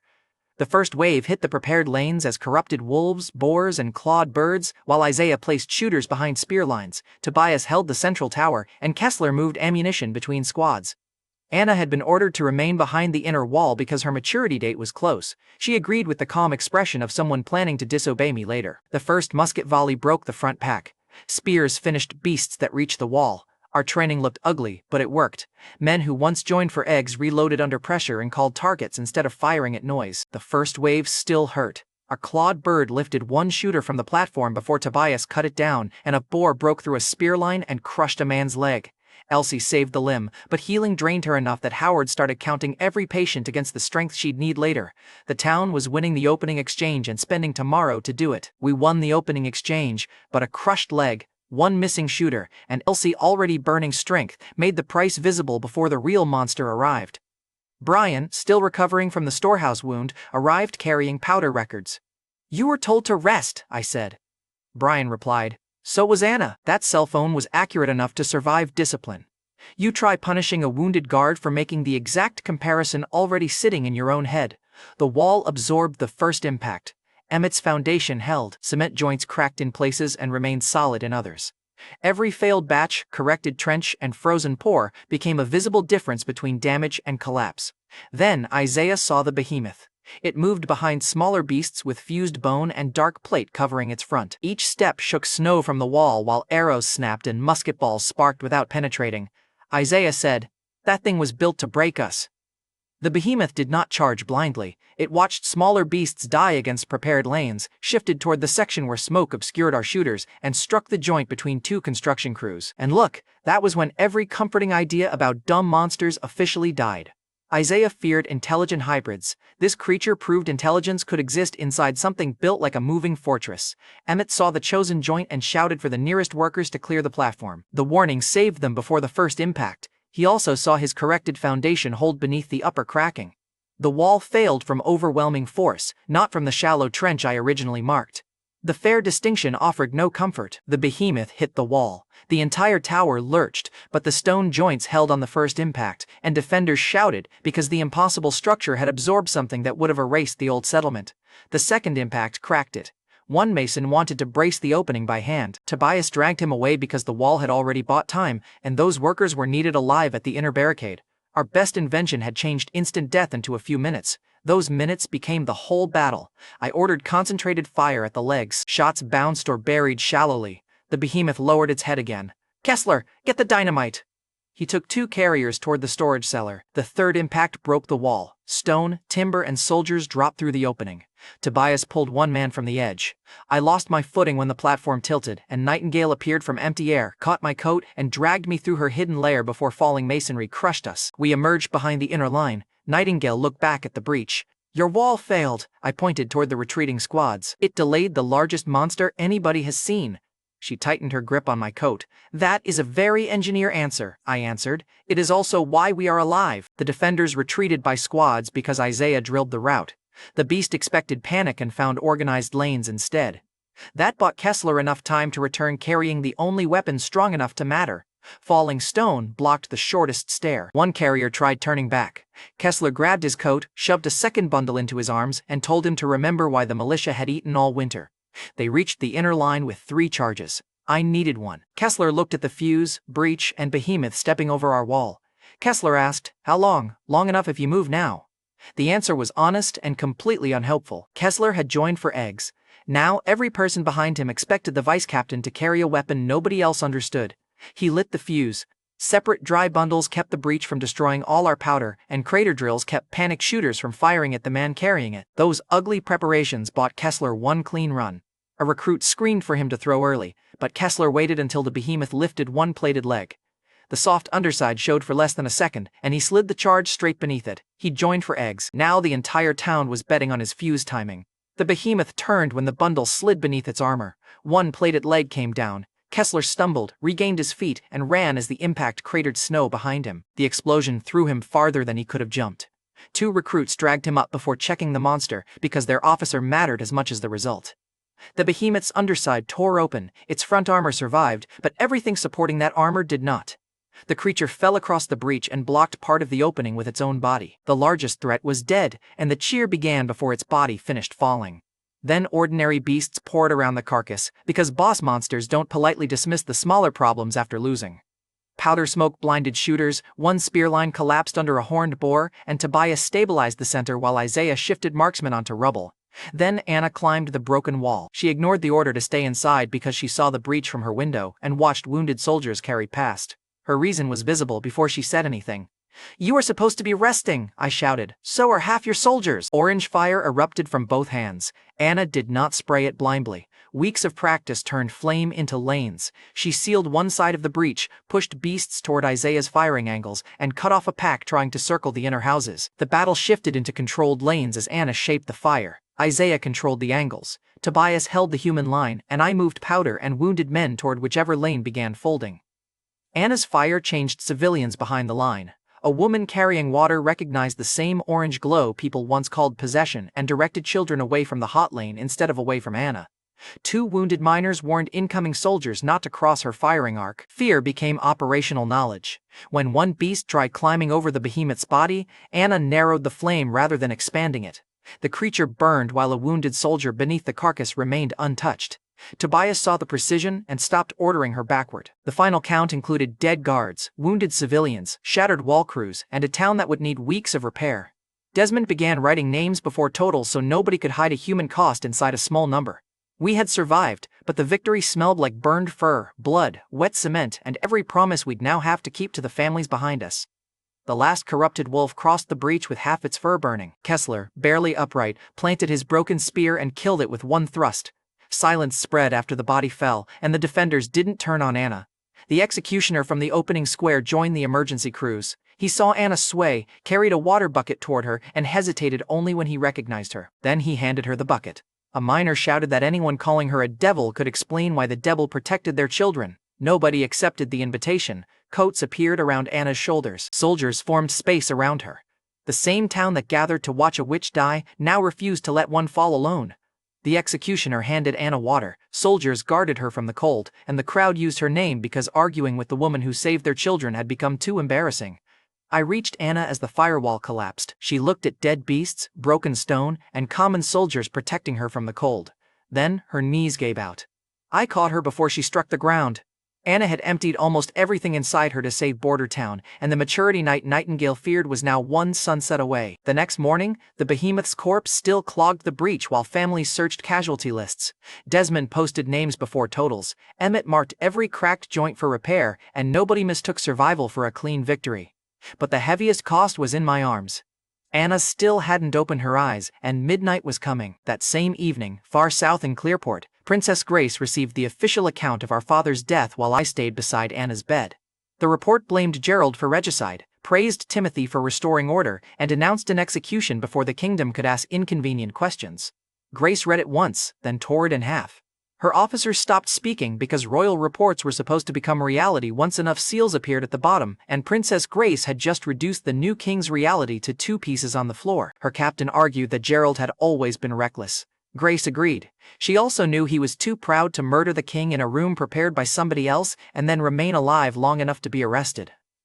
Timothy's speed exposed fear. He needed Gerald silenced, the royal army secured, and Grace contained before the Black Flag fleet could move. So he ended father's rules by force, Grace told her captain. The rules are over for me too. She ordered the fleet prepared to sail, then made the order public enough that merchants, dock crews, and rival captains could see the Black Flag moving before Timothy's people rewrote the rumor. If her brother wanted a fast crown, Grace would answer with a faster fleet. Grace's officers understood the consequence before the harbor workers did. Sailing meant abandoning the safe interpretation of the succession contest.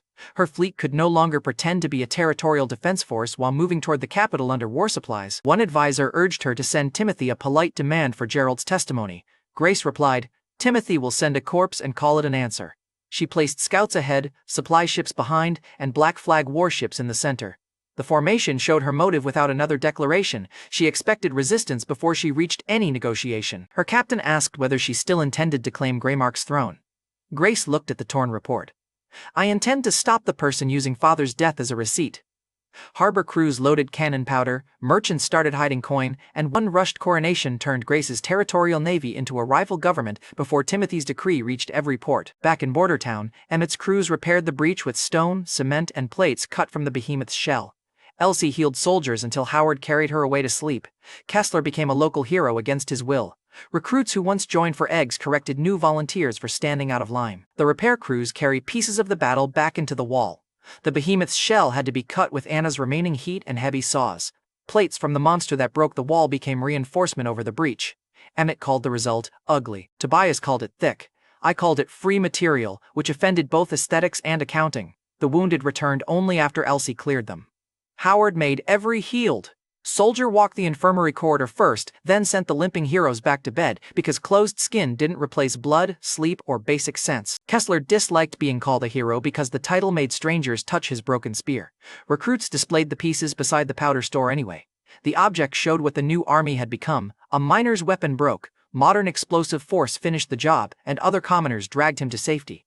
Outside, the whole town repaired itself around Anna's room, which only made the stillness inside feel worse. Hammers hit stone, saws cut behemoth shell, and recruits argued over powder in the yard while the woman who made half of it possible lay silent behind one door. Every sound proved the town needed her, none of it could wake her.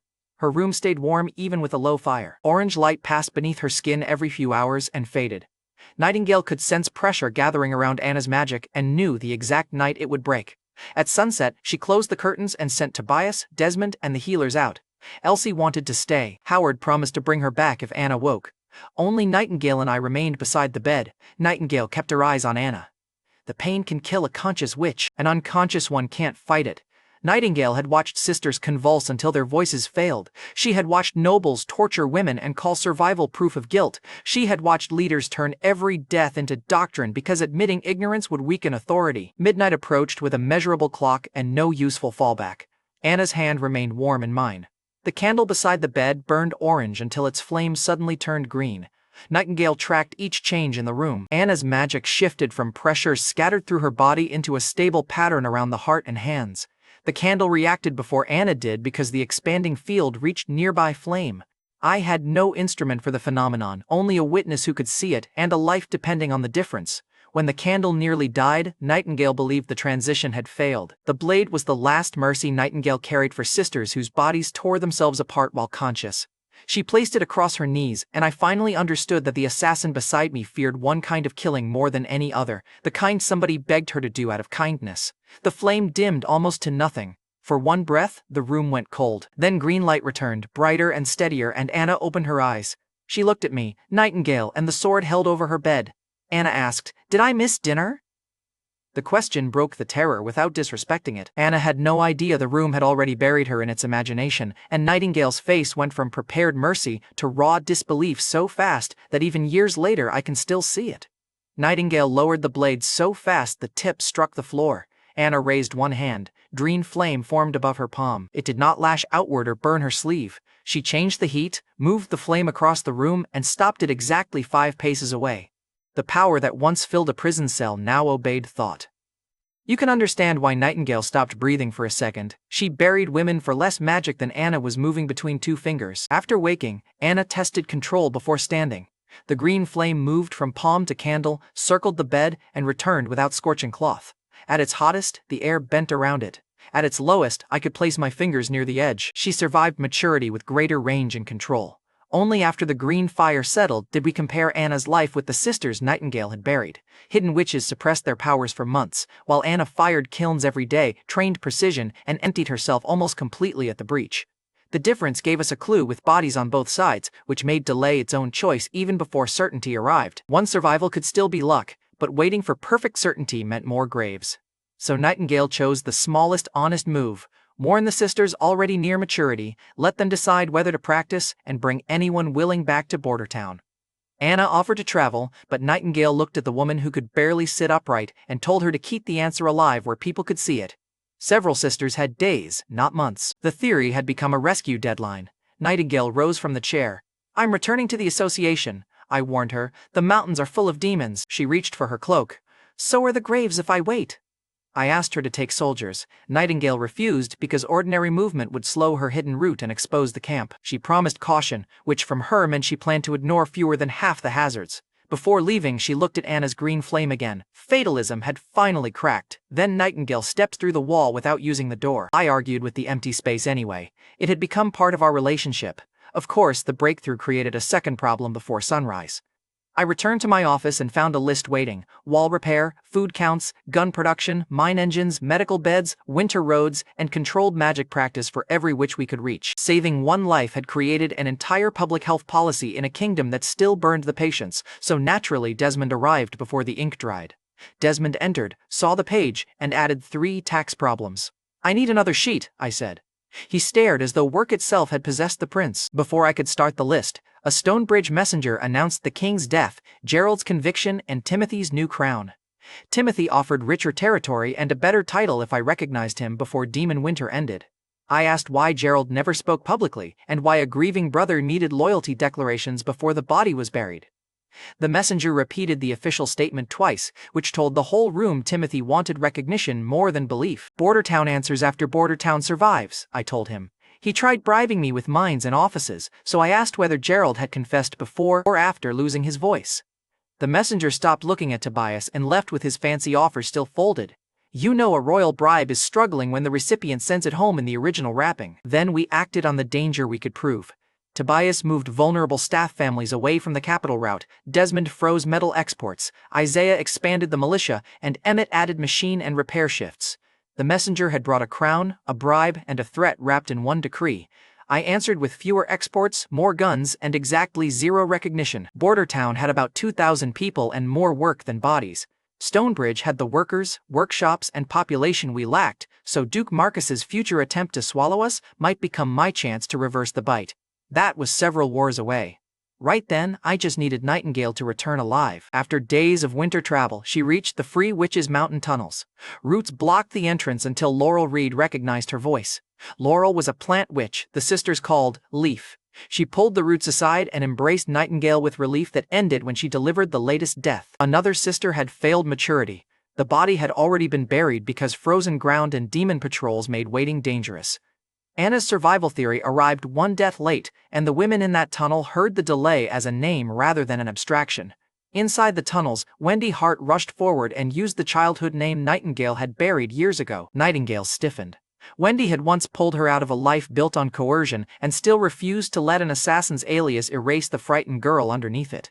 You still talk too much, Nightingale muttered. Wendy held her hands anyway, kept the old name to herself for once, and let Laurel ask the question every sister carried. Did Anna survive? Nightingale smiled. She woke with green fire. The tunnel went quiet as one woman covered her mouth, another reached for the nearest wall, and Wendy stared at Nightingale as though green fire had just punched a hole through every funeral she remembered. She described Bordertown through physical receipts. Roland paid witches for work, Elsie healed openly, common soldiers protected Anna after the breach, and food came before assignment. Every sister kept shelter regardless of how small her gift looked. One sister asked what happened when a power had no use. Roland invents one and frightens his administrator, Nightingale answered. Wendy laughed. Laurel stayed serious because she watched weaker members receive smaller shares during famine. Nightingale placed a copy of the steam engine blueprint across the table. The drawing showed a machine that already worked. Anna's fire had become wages, labor, and defense, and several hungry women leaned closer before Kara could stop them. Wendy didn't accept the sanctuary story immediately. She asked whether Nightingale had verified the jobs, food, refusal rights, and my promise to defy the church. That skepticism mattered because Wendy loved Nightingale enough to distrust the answer she wanted. Nightingale reminded Wendy, I can sense lies, Wendy answered. That does not stop a prince from changing his mind. Nightingale pointed to the blueprint and supplies. No, but the town does. She described the miner who knelt to Elsie, guards who protected Anna at the breach, and staff who kept paying wages after my treasury nearly emptied. One ruler could lie. Hundreds of changed daily actions were harder to fake. Laurel studied the blueprint rather than the speech. Roots and hidden caves kept the association alive, but they couldn't produce grain, medicine, or metal at scale. A machine powered by one witch's controlled fire gave sanctuary material weight. A younger sister asked whether Roland would make every witch fight. He will try to assign every power a job, Nightingale answered. He will also pay, feed, and permit refusal. His administrator suffers most. The room laughed, and Kara entered while the laughter still belonged to a future she had not authorized. Kara Stone led the Free Witches and treated the Holy Mountain Search as sacred. She entered with enough loyal followers behind her to make the room reorganize around her presence, then heard that one surviving witch might disprove years of doctrine and called Nightingale corrupted by noble comfort. Kara's authority rested on every grave her doctrine had explained. Kara took the blueprint from the table, held the working machine's future in one hand, and asked which sister Nightingale planned to sacrifice when the prince failed. Nightingale answered by naming Anna as the person who helped build it and survived. Several women looked at the paper instead of Kara, and that tiny shift was enough to make the leader's voice sharpen. Anna's green fire and the working engine frightened Kara more than any noble title. They gave the sisters a physical alternative to the Holy Mountain story she controlled. Kara reached for doctrine because the specific death gave her nowhere else to stand. She called maturity suffering, a test that purified worthy witches. At that same hour in the capital, Timothy received a polished divine stone from a church knight. The artifact suppressed witch powers far more completely than Anna's cheap locket. The knight called it protection against demonic influence. Timothy saw a tool for controlling enemies his soldiers could not catch. The church knight expected payment for the artifact and a respectful promise to use it under church guidance. Timothy asked how many more stones existed, which officers could carry them, and whether a priest had to be present. The knight had brought a leash for witches and discovered the new king was measuring it for the church too. His questions turned sacred defense into royal enforcement before the knight could finish naming the price. Timothy didn't plan to borrow church power politely, he planned to fold it into his own security machine. That ambition opened a future conflict even while both sides hunted the same women. He ordered more witches captured across the capital. In the mountain tunnels, Kara reached for Nightingale's blueprint. In the palace, Timothy reached for the divine stone. Both believed control was safer than choice, and Nightingale stood between an old leader who feared losing authority and the first real sanctuary she had ever seen. Nightingale woke tied to a stone pillar by the women who called themselves her family. The scene was underground, deep inside the Free Witch's mountain tunnels. A polished divine stone hung from her neck. The artifact crushed her access to the hidden lair, left her legs numb, and turned every attempt at movement into a slow failure. Kara stood across the chamber with a snake coiled around one wrist. The last clear memory began at the meeting table. Nightingale showed the steam engine blueprint and told the sisters that Anna survived maturity with stronger fire. Kara heard the news, watched several women lean toward Border Town, and saw her own doctrine losing ground. Nightingale offered one simple choice. Any sister who wanted the tunnels could remain, while anyone who wanted food, work, and open magic practice could travel with her. Kara's snake struck Nightingale's ankle before she reached the passage, and venom locked her body before she could enter the hidden lair. Then darkness followed. Now Kara wore the same kind of church artifact she preached against. Nightingale asked why a sacred enemy tool had become acceptable around Kara's own neck. Because disobedience endangers everyone, Kara answered. A tool is evil only when used against us. That sentence exposed the whole problem. Kara accepted coercion whenever she held the leash. Several women around the chamber heard it too, and the first crack in her authority appeared before Wendy ever threw the coin. She accused Nightingale of selling the sisters to a prince because noble approval still mattered to the frightened girl her uncle once controlled. Kara knew exactly where to push, so she called Border Town another cage with better meals and claimed I'd spend witches until nothing remained. A perfect defense of me would have sounded like recruitment, so Nightingale named receipts instead. Anna chose her work, Elsie remained with her father, wages were written down, and people could refuse assignments. Soldiers protected the witches who protected them. Nobody was called a failure for surviving badly. Kara picked up the steam engine drawing. Kara said, "This dead metal can't move." Nightingale replied, "The machine already works. Your belief was never part of the mechanism." Kara threw the blueprint into the brazier. The paper curled. The wheel, boiler, and piston vanished in seconds. Several younger sisters flinched because the drawing proved both a working machine and a refuge Kara could not provide. Kara heated a dagger over the flame and held it near Nightingale's throat. The choice was submission or death. Nightingale chose death. Nightingale told Kara that Anna survived because she used her power and that Elsie ate beside her father in daylight. Then she said no sacred story justified another preventable grave. Then she refused to apologize for giving starving women an exit. Kara raised the dagger. Wendy stepped between them. Wendy Hart was the Wind Witch who once taught Nightingale that family should not require obedience. She entered the chamber expecting a correction, not an execution. The hot blade changed the dispute in front of everybody. Wendy said, "We have buried enough sisters." Kara demanded whether Wendy believed the prince. Wendy answered that belief wasn't the point. Nightingale had offered a choice, and Kara answered by removing it. One sister asked what crime Nightingale committed. Kara listed future dangers. She might expose the tunnels, deliver them to nobles, or weaken faith. Every answer described something that had not happened. Everyone could see Nightingale tied to a pillar for disagreeing. Several women asked Kara to release her. Kara refused, because one retreat would prove her authority had limits. Wendy reached into her sleeve and pulled out a coin. Kara laughed. "You think money will save her?" Wendy said. "Poor aim might." She threw the coin at the divine stone. The edge struck the center. A crack crossed the polished surface, and suppression vanished for one instant. Nightingale moved. Kara's snake launched at Wendy and bit her hand. Nightingale entered the hidden lair, crossed the chamber, and drove her blade into Kara before the heated dagger could fall. Kara collapsed beside the brazier. The wound was serious, but sisters rushed to stop the bleeding before Nightingale could see whether the blade finished her. Kara's exact condition vanished inside that chaos. The chamber split messily.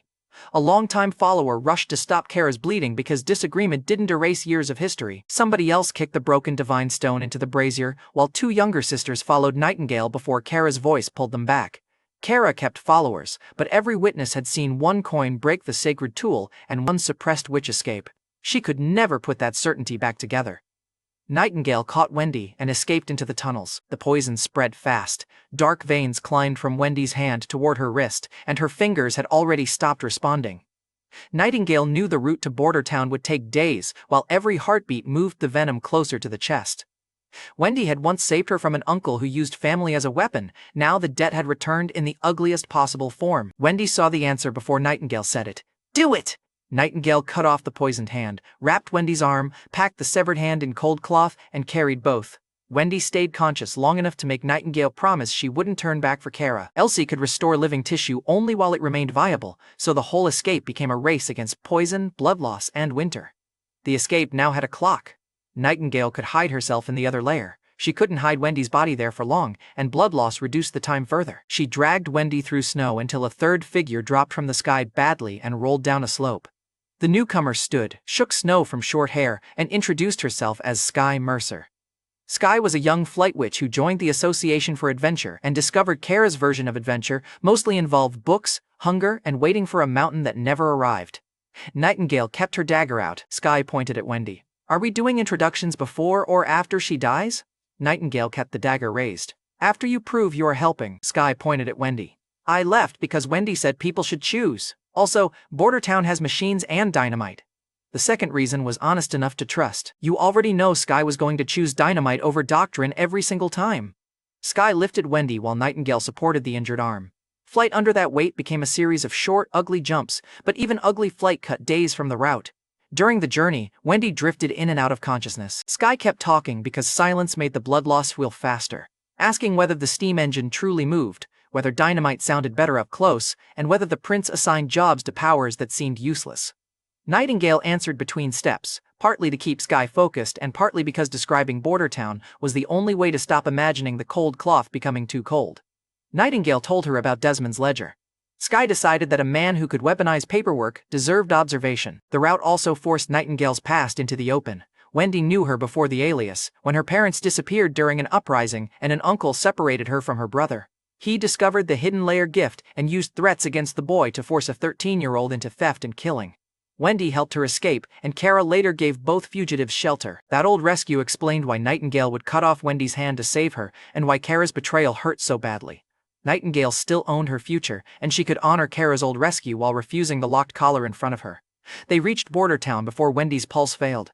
At the castle gate, Sky shouted that a witch was dying and then demanded somebody admire the speed of her entrance. The guards chose the useful half of the message. Elsie met them in the medical room with Howard beside her and Anna keeping the room warm. Tobias arrived after the alarm, saw the wrapped hand, and removed one gauntlet as though checking whether his own remained attached. Nightingale placed the preserved hand beside Wendy's arm. Elsie went pale because she'd healed cuts, burns, fractures, and living tissue, but reattaching a severed hand was the largest test of the rule we'd discovered with a chicken. "The tissue is still warm enough," Howard told her. "She is breathing. Start with what is alive." Elsie placed both hands over the injury, and pale light covered Wendy's arm while bone, tendons, and skin pulled back into alignment beneath it. The restored fingers twitched before the glow faded, then closed weakly around Nightingale's hand. Howard dropped into a chair, Anna covered her mouth, and Tobias looked at his own bare hand before wisely swallowing whatever comment had entered his head. Wendy's fingers closed around Nightingale's hand, and the whole room exhaled. A guard who once wanted separate utensils carried the news to the kitchen and ordered broth for Wendy. The castle tailor measured the swollen hand for a loose glove, while Desmond added preservation cloth to his suffering. The hand was saved, but recovery still had a bill. Wendy could flex only 2 fingers at first. Elsie slept through the afternoon after spending nearly all her strength. Nightingale refused to leave the bedside until Howard threatened to treat her as a second patient. Sky watched those consequences and chose to remain anyway. The sanctuary looked difficult and honest, with people paying visibly for one another's survival. Sky emerged later, ate half a loaf without permission, and inspected me openly. Sky pointed the bread at me. "So you are the prince," I answered. "I've been accused." She studied my face. "You really care whether witches are hurt?" I replied. "That is a strange quality to sound surprised by." "Kara called you a liar." I expected a rare kind of liar. Sky took another bite. "You're just a rare weirdo." Tobias looked away to hide a smile, while Anna failed to hide hers. Sky explained that the association had not been attacked by demons. Kara burned the blueprint, poisoned Nightingale, and used a church artifact against her own followers. Kara's betrayal had reached my infirmary as a severed hand. She lost people, yet her exact condition and the sisters still with her remained unresolved. That night, after Wendy stabilized, I entered my room and found Nightingale lying on my bed in a thin night robe. The assassin who'd spent years treating doors as optional was waiting in a thin night robe, and after several days of danger my brain briefly stopped providing professional services. Look, I was still an engineer, not a monk. Nightingale sat up slowly. I backed into the closed door. You should rest, preferably far away from dramatic movement. She crossed the room and stopped close enough to make the misunderstanding worse. Then she knelt. Nightingale placed her sword across both palms and gave me her real name. Veronica Vale swears to stand at your side. In battle, against demons, against the church, and against anyone who tries to take my sister's freedom. The bedroom misunderstanding died instantly. Veronica put her real name, blade, and future into one choice after spending years letting other people choose for her. Veronica escaped one owner, trusted a protector who later became another, and nearly died for offering an exit. Her loyalty had to remain a choice. I took the sword. Stand up. My right hand does not kneel after the agreement. Veronica raised her head. Veronica received wages, a room, command over covert defense, and the right to refuse any order that treated witches like property. She'd protect people who chose the sanctuary, and she wouldn't help me force anyone into it. Desmond wrote the terms while pretending not to notice that she stayed beside my chair instead of disappearing through the wall. Direct access was already established, Veronica said, glancing at the wall. That crime has been grandfathered in. Wendy accepted paid work with the right to leave. Skye refused to read her own terms until Desmond threatened her workshop access, and suddenly the young explorer discovered literacy at combat speed. Daily magic practice became the next town rule for every willing witch because Anna's survival suggested regular use reduced buildup. Elsie's future maturity would become the second test, and until then the theory remained hope with a deadline. Elsie asked Anna whether becoming stronger would make her more useful. Anna answered, "You reattached a hand." Elsie considered that. Then I am winning. Skye asked what competition they were discussing. Elsie informed her that every witch was competing to create the most work for Desmond. Desmond heard the line from the hallway and walked away before anybody could assign prizes, but the alarm bell rang before the laughter finished. A hybrid had crossed the wall without breaking it. The creature resembled a lean wolf with humanoid shoulders and enough intelligence to use civilians as cover. It seized one townsman, changed direction whenever a shooter found an angle, and kept roofs between itself and tower marksmen. Isaiah recognized scars along its jaw from a similar hybrid that had destroyed his old hunting party, and this one learned from every missed shot. I took the 2nd Civilian Division into town while Isaiah sent shooters to the roofs. The hybrid dragged its hostage through the market and expected our muskets to become useless. That expectation was almost correct. Veronica entered her hidden lair and tracked the creature from below its sightline. She could approach, but the hybrid sensed movement within roughly 5 paces and snapped toward her before she reached striking range. Isaiah watched the pattern once. Isaiah ordered, "Make it look left." One roof team fired wide on purpose. The hybrid turned its head toward the flash. Veronica emerged on the opposite side and cut the hostage's coat free without striking the beast. The freed civilian dropped below the sightline. Isaiah waited 1 extra heartbeat for Veronica to clear the angle, then fired from the roof.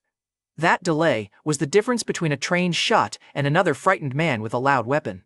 The musket ball entered through the exposed jaw and shattered the skull. The monster collapsed before it understood that the hostage had stopped protecting it. Isaiah lowered the gun after Border Town's commoners killed the kind of intelligent hybrid that had destroyed his old party, simply by adapting faster. The hostage returned with the torn coat Veronica had cut away and gave Isaiah the hybrid's route. Isaiah added the market roofs to future firing drills, while Tobias widened escape lanes between stalls before another creature could use civilians the same way. We had adapted faster this time, but the enemy had stopped treating walls like the only problem. Far north, the church had its own answer to intelligent demons. Its soldiers were already swallowing red pills and marching out under the name Judgment Guard. The church answered the growing demon threat with soldiers who swallowed red pills and stopped behaving like ordinary men. Far north of Greymark's capital, a massive corrupted creature crawled toward the outer cathedral district and released smaller beasts from its body. Local defenders ran for the inner wall until an armored unit marched through the gate in perfect formation. The church called them the Judgment Guard. Their commander ordered every soldier to take an enhancement pill. Veins darkened beneath their skin. Armor that should have slowed them became irrelevant. They met the demons head-on while Archbishop Aldous Strand watched from a protected tower and called the transformation divine favor. One churchwoman asked whether the pills proved God had chosen humanity. Strand answered that victory would prove it. Defeat would prove the soldiers were unworthy. Strand had built a doctrine where victory proved him right and dead soldiers proved they were unworthy. Convenient for him, brutal for everybody swallowing the pills. The Judgment Guard killed the first wave and exposed the church's real scale: organized troops, anti-witch artifacts, captive research, and officers willing to spend human bodies behind holy language. The pills drowned pain and forced bodies past their warning signs. A soldier kept fighting with an arm bent wrong, while the man beside him took a claw through the thigh and advanced because the enhancement silenced his body's warning. Strand watched both men and praised courage, although neither had enough pain left to choose whether continuing was courage or chemical obedience. Church officers praised discipline and moved wounded men behind the formation before civilians could study them. The immediate victory came with deliberate secrecy around what happened after the Red Force faded. Strand cared about the public image. A human army had met a monstrous wave and won beneath church banners. Whether the soldiers could walk the next morning remained an accounting question for someone lower in the cathedral. The church hid its wounded before civilians could count them. Bordertown knew none of that yet, because we were busy burying Brian's fallen patrol partner under a sky the color of old ash. The funeral took place outside the repaired wall under a hard gray sky. The soldier died protecting winter food. In previous years, commoners killed during Demon Winter received a hurried grave and a line in somebody's count. I made Tobias read the man's name before the soil fell. His widow stood with 2 children. Desmond gave her the first family support payment in front of the unit as wages the soldier had earned through service.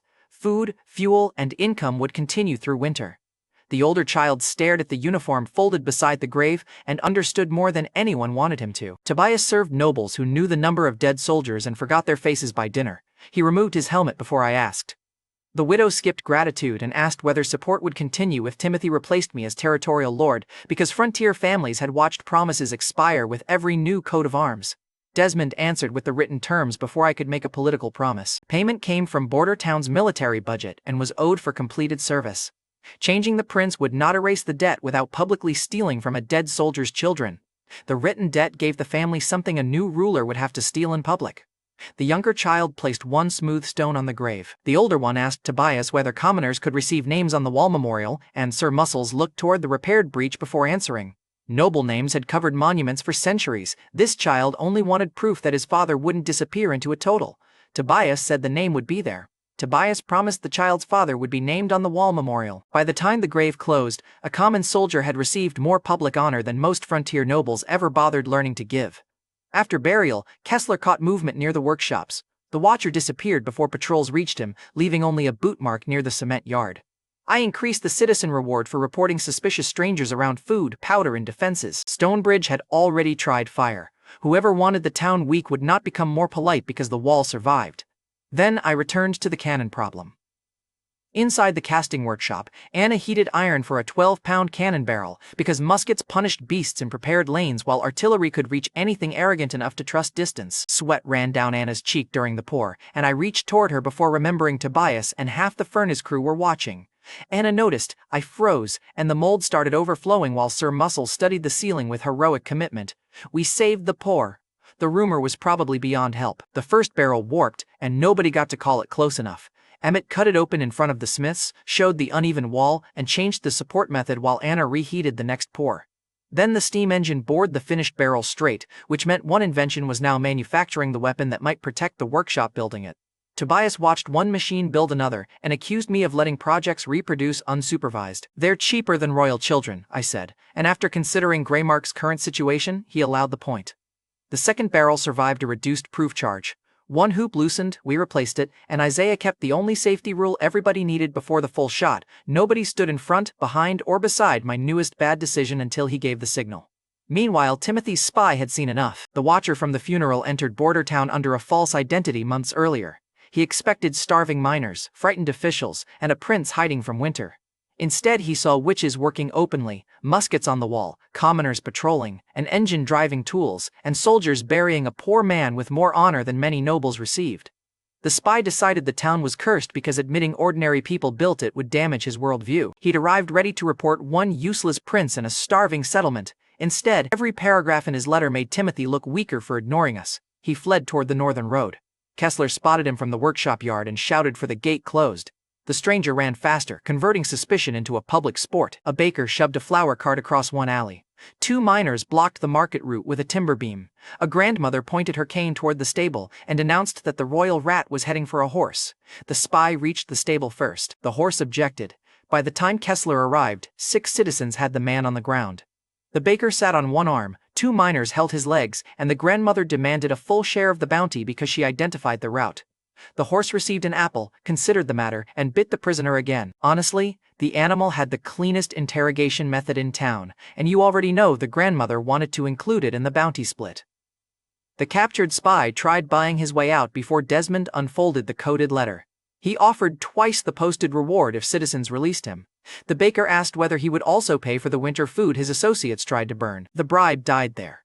Kessler recognized the code mark from earlier intercepted messages. Desmond recognized royal mint coins hidden in the man's boot. Neither fact exposed every order Timothy issued, but together they destroyed the claim that he was an innocent traveler. Over the previous 2 weeks, the bounty had exposed 3 smaller infiltrators around the stores and wall. This man became number 4, which meant a royal intelligence network was losing to local gossip, competitive poverty, and one angry horse. The captured spy's bounty dispute became its own piece of side chaos. The baker wanted a full share for blocking the alley. The miners demanded 2 because they supplied the beam, and the grandmother insisted that identifying the stable counted as strategy. Desmond solved the dispute by paying each verified action separately. The total cost was still cheaper than one burned grain store. Citizens immediately began watching one another with commercial enthusiasm. I clarified that disliking a neighbor's face did not qualify as espionage and that repeated false reports would be deducted from future rewards. The horse remained the only participant satisfied with an apple. After that capture, citizens stopped waiting for nights to notice danger. Every stranger near the stores now faced thousands of people with personal memories and a posted reward. In the capital, Timothy received my reply to his offer. I wrote that I would return after Demon Winter and considered the succession once Bordertown was safe. I addressed him as Prince Timothy. His secretary noticed the missing royal title and wished he had not. Timothy read the line twice. He had trapped Gerald, controlled the palace, and announced himself king, yet Grace ignored his decree and another sister remained outside his reach. Now the supposedly useless 4th prince was treating the coronation like an unresolved rumor. His secretary suggested the Western Courier might have omitted the title. Timothy held up the original. Roland signed it himself. A counselor claimed Bordertown might be isolated from the details. Timothy read the line about deciding after winter. The room stopped volunteering excuses. Then Grace's declaration arrived. She crowned herself queen in the south and placed the Black Flag fleet behind the claim.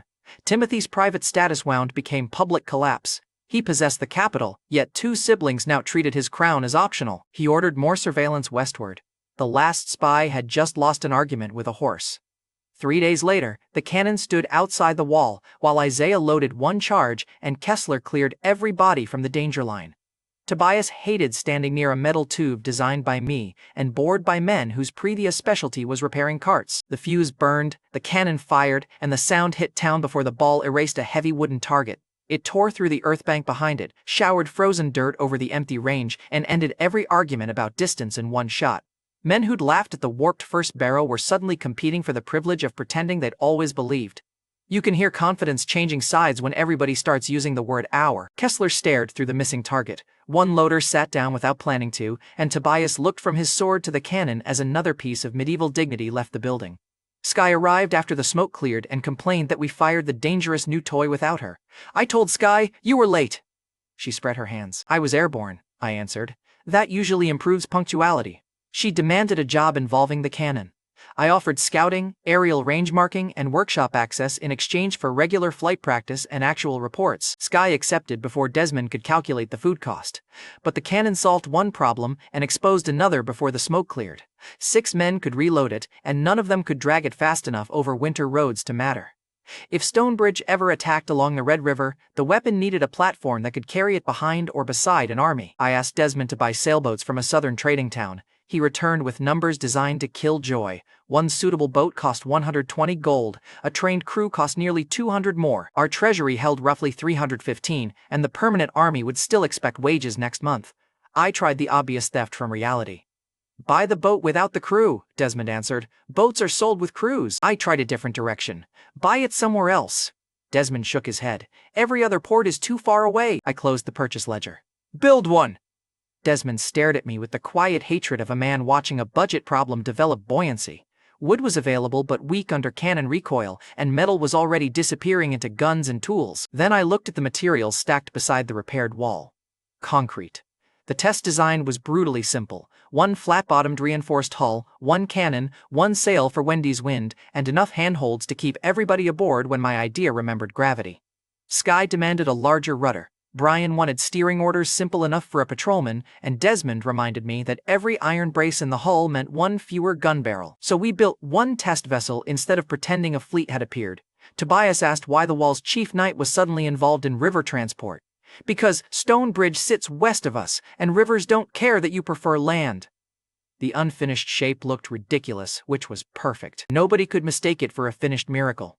We began the frame beside the river. Sky inspected the unfinished hull, walked around it twice, and announced that I built a royal bathtub. It is a strategic transport vessel. It has the emotional shape of a bathtub.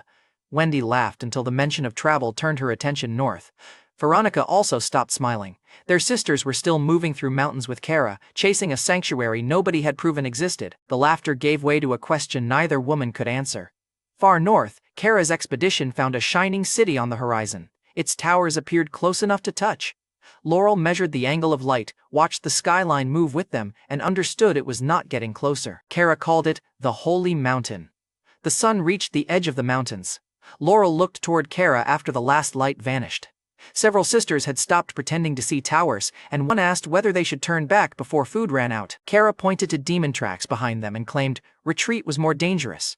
That part was true enough to trap frightened people, so the expedition kept walking after the skyline vanished. By the next sunset, the false city returned on a different horizon, and this time the sisters weren't the only things waiting in the snow. By the next sunset, the false city had returned on another horizon, while Kara's expedition kept walking toward it. Far north of Border Town, Laurel Reed watched the towers shift with the light and knew the Holy Mountain was a mirage.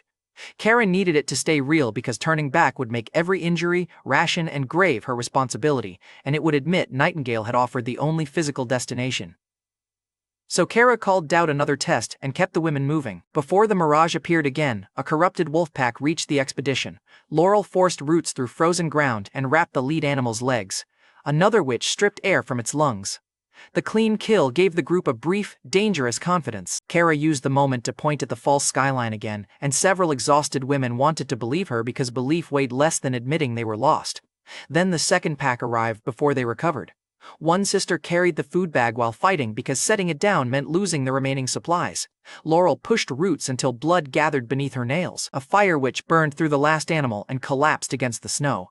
Kara called the victory proof that destiny still favored them, while everybody else heard the cost in the fire witch's breathing.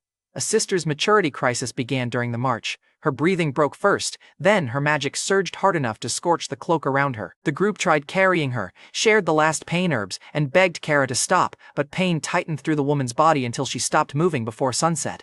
Laurel knelt beside the corpse. Kara ordered the expedition forward. "We cannot stop for every failure." The word failure cut deeper than the cold. The dead woman crossed mountains, fought demons, and obeyed Kara toward a promise. Kara reduced her life to evidence that doctrine still worked. Then, the sun dropped. The Holy Mountain disappeared again, and this time every surviving sister saw empty snow where the towers had been. Kara forced them onward anyway. She'd been stabbed in the tunnels, treated by followers who remained loyal, and carried into the expedition while still injured. Every step reopened her wound, so turning back would have meant admitting Nightingale's blade, Anna's survival, and the disappearing city had all warned her. Ego made that admission feel worse than more bodies. Humanoid riders emerged from the mist on demonic mounts. They carried long spears, moved in formation, and chose targets instead of charging. Their formation assigned separate targets, the strongest caster, the food carrier, and the route back, all before anyone could respond. They moved like soldiers beginning an operation. One spear crossed the distance before a bow witch finished raising her weapon, and the woman fell before anyone could shout a warning. A second rider dismounted, crushed another defender against the snow, and turned toward the remaining group while its mount blocked retreat. Laurel froze because ordinary demons followed hunger, while these attackers assigned targets. She broke the paralysis by driving roots around one mount's legs. The rider cut through them instead of pulling away. A wind witch deflected a thrown spear. The next rider changed its grip and threw from below the current. They had fought magic users before. Laurel saw one rider signal another with 2 fingers, confirming a coordinated flank. That small motion frightened her more than the bodies. Kara ordered the sisters to stay together after the riders already split them. A lightning strike broke one charge. Another spear killed the witch who cast it. The group collapsed into separate pockets while mounted enemies moved between them. Laurel dragged a wounded sister toward a fallen tree. Her roots lacked strength to defeat the riders, but they could open a hollow beneath frozen ground. The spear reached the other woman first. Laurel pulled her toward the opening until the grip in her hand went slack. She wanted to scream, fight, and drag the body inside, but the riders were checking every movement above her, so she sealed herself below with living wood while organized footsteps moved over the roots, choosing survival because somebody still had to carry the warning home. The dead sister's hand remained outside. Laurel held it until it became cold. The riders spoke in short signals, checked the bodies, and moved away like a patrol finishing assigned work. Their clean withdrawal confirmed deliberate military behavior.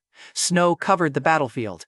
Kara's blood marked one direction, broken roots another, and mounted tracks a third. Beneath a fallen tree, one sealed pocket of living roots remained unbroken, but no body was visible and no movement reached the surface. At Border Town, we knew only that the expedition had gone silent. That same night, while one false sanctuary filled the snow with bodies, Elsie reached her maturity deadline inside a warm room where every person had agreed she could tell us to leave. Howard sat beside her bed with both hands locked around a chair. Anna stayed near the fire. Wendy, Sky, Veronica, and I filled the room while Elsie pretended the gathering did not frighten her. The theory remained a hypothesis. Anna survived after spending almost all her magic in battle. Elsie used healing daily on animals, soldiers, Brian, the burned miner, and Wendy's hand. If repeated use prevented dangerous buildup, dawn would arrive without agony. If we were wrong, people who encouraged that practice would watch a child pay for it.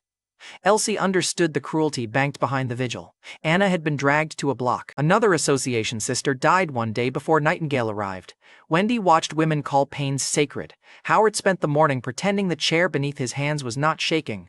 The girl still chose to remain awake and be observed. She asked Veronica to tell her if magic changed, asked Anna to keep the room warm, and made Howard promise not to call the church if fear made him panic. Howard asked, "You think I would? You brought a sword to the castle." Howard accepted the hit. Elsie assigned every person a role herself.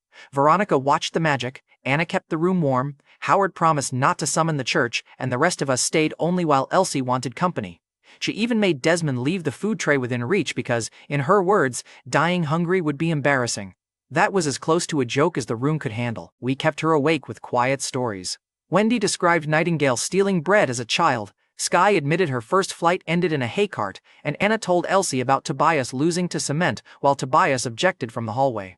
Elsie laughed, checked her own hands and stomach for pain, then relaxed when nothing answered. Hours passed. Elsie dozed against Howard's arm, woke, checked her hands, and asked the same question with less confidence each time. Anna watched the candle and remembered her own green flame. Veronica entered the hidden layer every few minutes to sense changes around Elsie's magic, while Howard kept tightening his grip on the chair whenever she returned without an answer. I fought sleep by designing a public clock in my head. Border Town needed one because waiting beside a single candle had become personal torture. Just before dawn, Howard's composure broke. He asked Elsie whether anything hurt.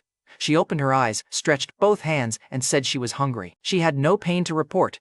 Dawn brought no convulsions, screams, or invisible force tearing through her body. The rooster crowed outside.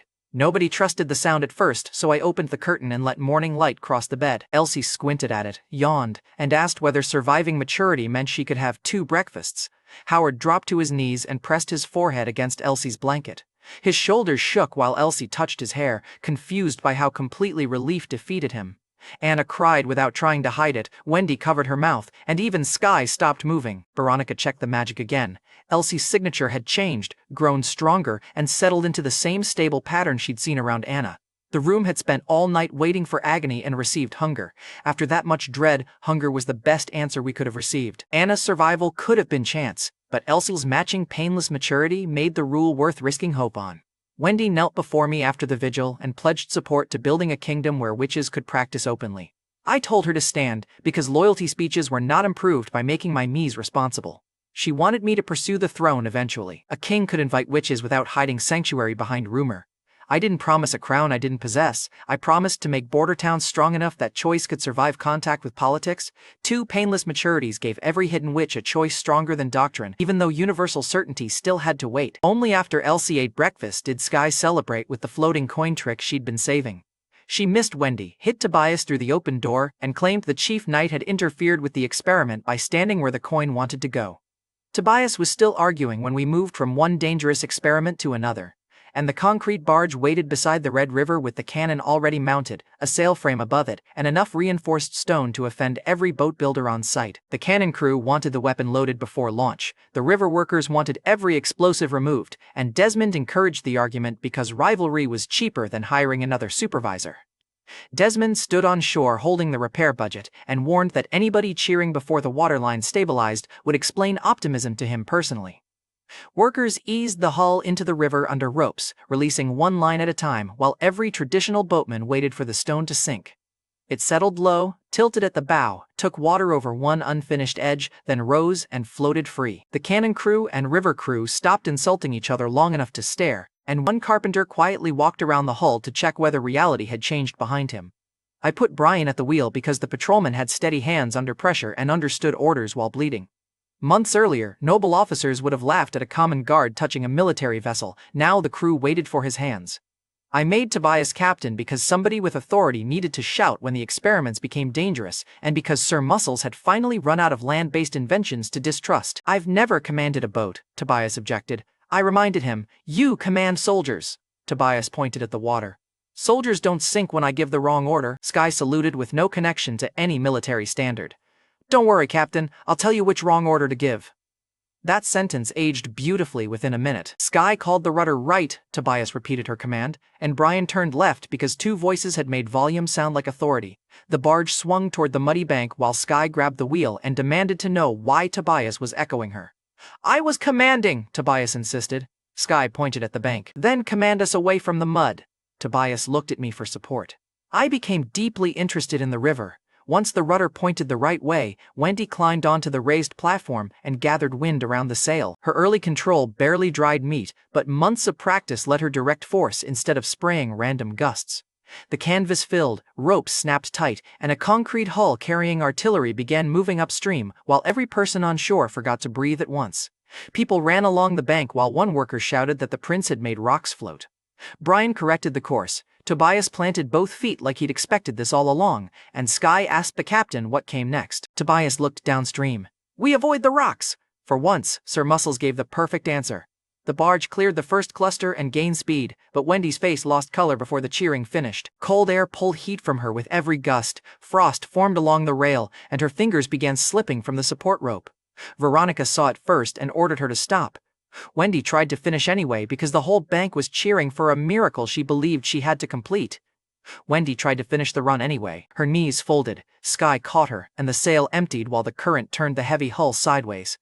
Tobias shouted the correct order. Brian moved the rudder, and the barge answered too slowly. Concrete hit rock hard enough to crack the outer bow and throw two crewmen against the rail. One cannon brace shifted, Tobias threw himself across it before the weapon rolled, and Brian kept the wheel turned even after the impact split his knuckles. Nobody went overboard, but the scrape carried across the river and told everyone on shore that floating stones still collected bills. Sky carried Wendy to Howard and Elsie while Tobias secured the cannon before inspecting the crack. Brian marked the delayed turn, and the new captain pointed at the exposed platform. "We need insulation there and more reinforcement at the bow," Tobias said. Sir Muscles had boarded as a knight trapped on my royal bathtub and stepped off as its deeply offended captain. You could see him planning repairs before he'd even finished complaining about the title. Wendy woke under blankets and apologized for failing. Elsie told her that collapsing after moving a stone boat was a ridiculous definition of failure, while Desmond arrived with a cost sheet to ensure nobody became too happy. The barge floated, moved artillery, and survived the impact. Brian had become a helmsman, Tobias had become a captain against his will, and Wendy had given stone a sail. Now we had to keep its human engine warm, reinforce the bow, and teach the hull to meet rocks less personally. While we argued over insulation, a locked cell beneath Hermes Cathedral was about to explain why Greymark's throne had fallen apart so neatly. While Bordertown tested a boat built from stone, a church priest transported captive witch girls under the label of orphan charity. The carriage moved along a winter road south of Greymark's capital. A one-legged driver accepted 20 silver to carry children. The priest claimed the church rescued from famine. He believed the work was merciful until he heard a blow behind the curtain. The priest struck one girl for asking where they were going. He reminded the others that food, clothing, and survival belonged to him now. At the next lodging stop, he offered wealthy visitors private access to the orphans for additional payment.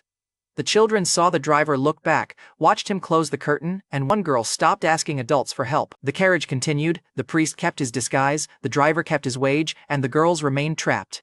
At the lodging stop, the oldest girl placed herself between the priest and the smallest child. The priest responded by taking away her food.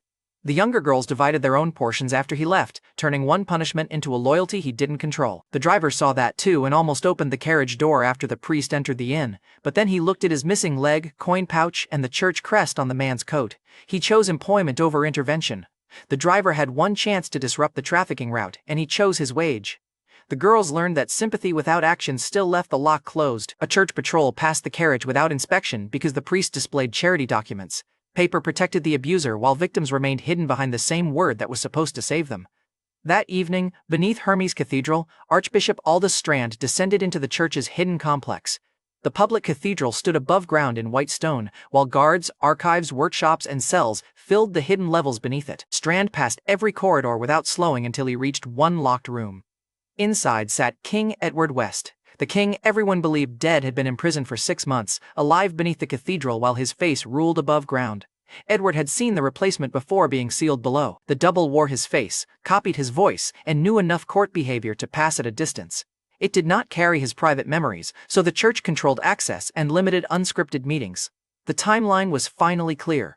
The church removed Edward 6 months before Gerald entered the royal chamber, put a coerced witch maid double in public, and kept every meeting short enough to hide the missing memories. Then it staged the double's death inside Gerald's coup, so the royal children would tear at one another while the church watched from outside the blame. Edward's beard had grown uneven. His hands shook from confinement, illness, and whatever slow treatment kept him weak. The man who once issued decrees across Greymark now measured days by meals pushed through a slot. He spent imprisonment listening for footsteps that might carry news. He counted meals, scratched dates into stone, and repeated his children's names so confinement could not reduce them to Strand's reports. Strand offered better food if Edward stopped demanding news about his children. Edward asked again. Strand delivered the names like inventory. Gerald had been executed for regicide, Grace had seceded and crowned herself queen in the south, and Timothy controlled the capital. Roland remained alive in the west, though the church still lacked a reliable report about what he was building there. Edward repeated Gerald's name because the first answer would not fit inside him. Edward asked, "When?" Strand gave the date. That precision destroyed the last hope that execution still meant a pending sentence. Edward gripped the bars until his hands shook harder. The church waited until the damage became irreversible before telling him anything. When he learned Gerald was dead, he asked whether his son had spoken before execution. Strand answered that Gerald's confession had been recorded. Edward understood the cruelty immediately. "You took his voice." Strand's silence confirmed it. Edward said, "You used my face." Edward named the rest himself. The church used a coerced witch to put his face on a double, controlled every unscripted meeting, and pushed his children into positions where the staged corpse would turn ambition into civil war.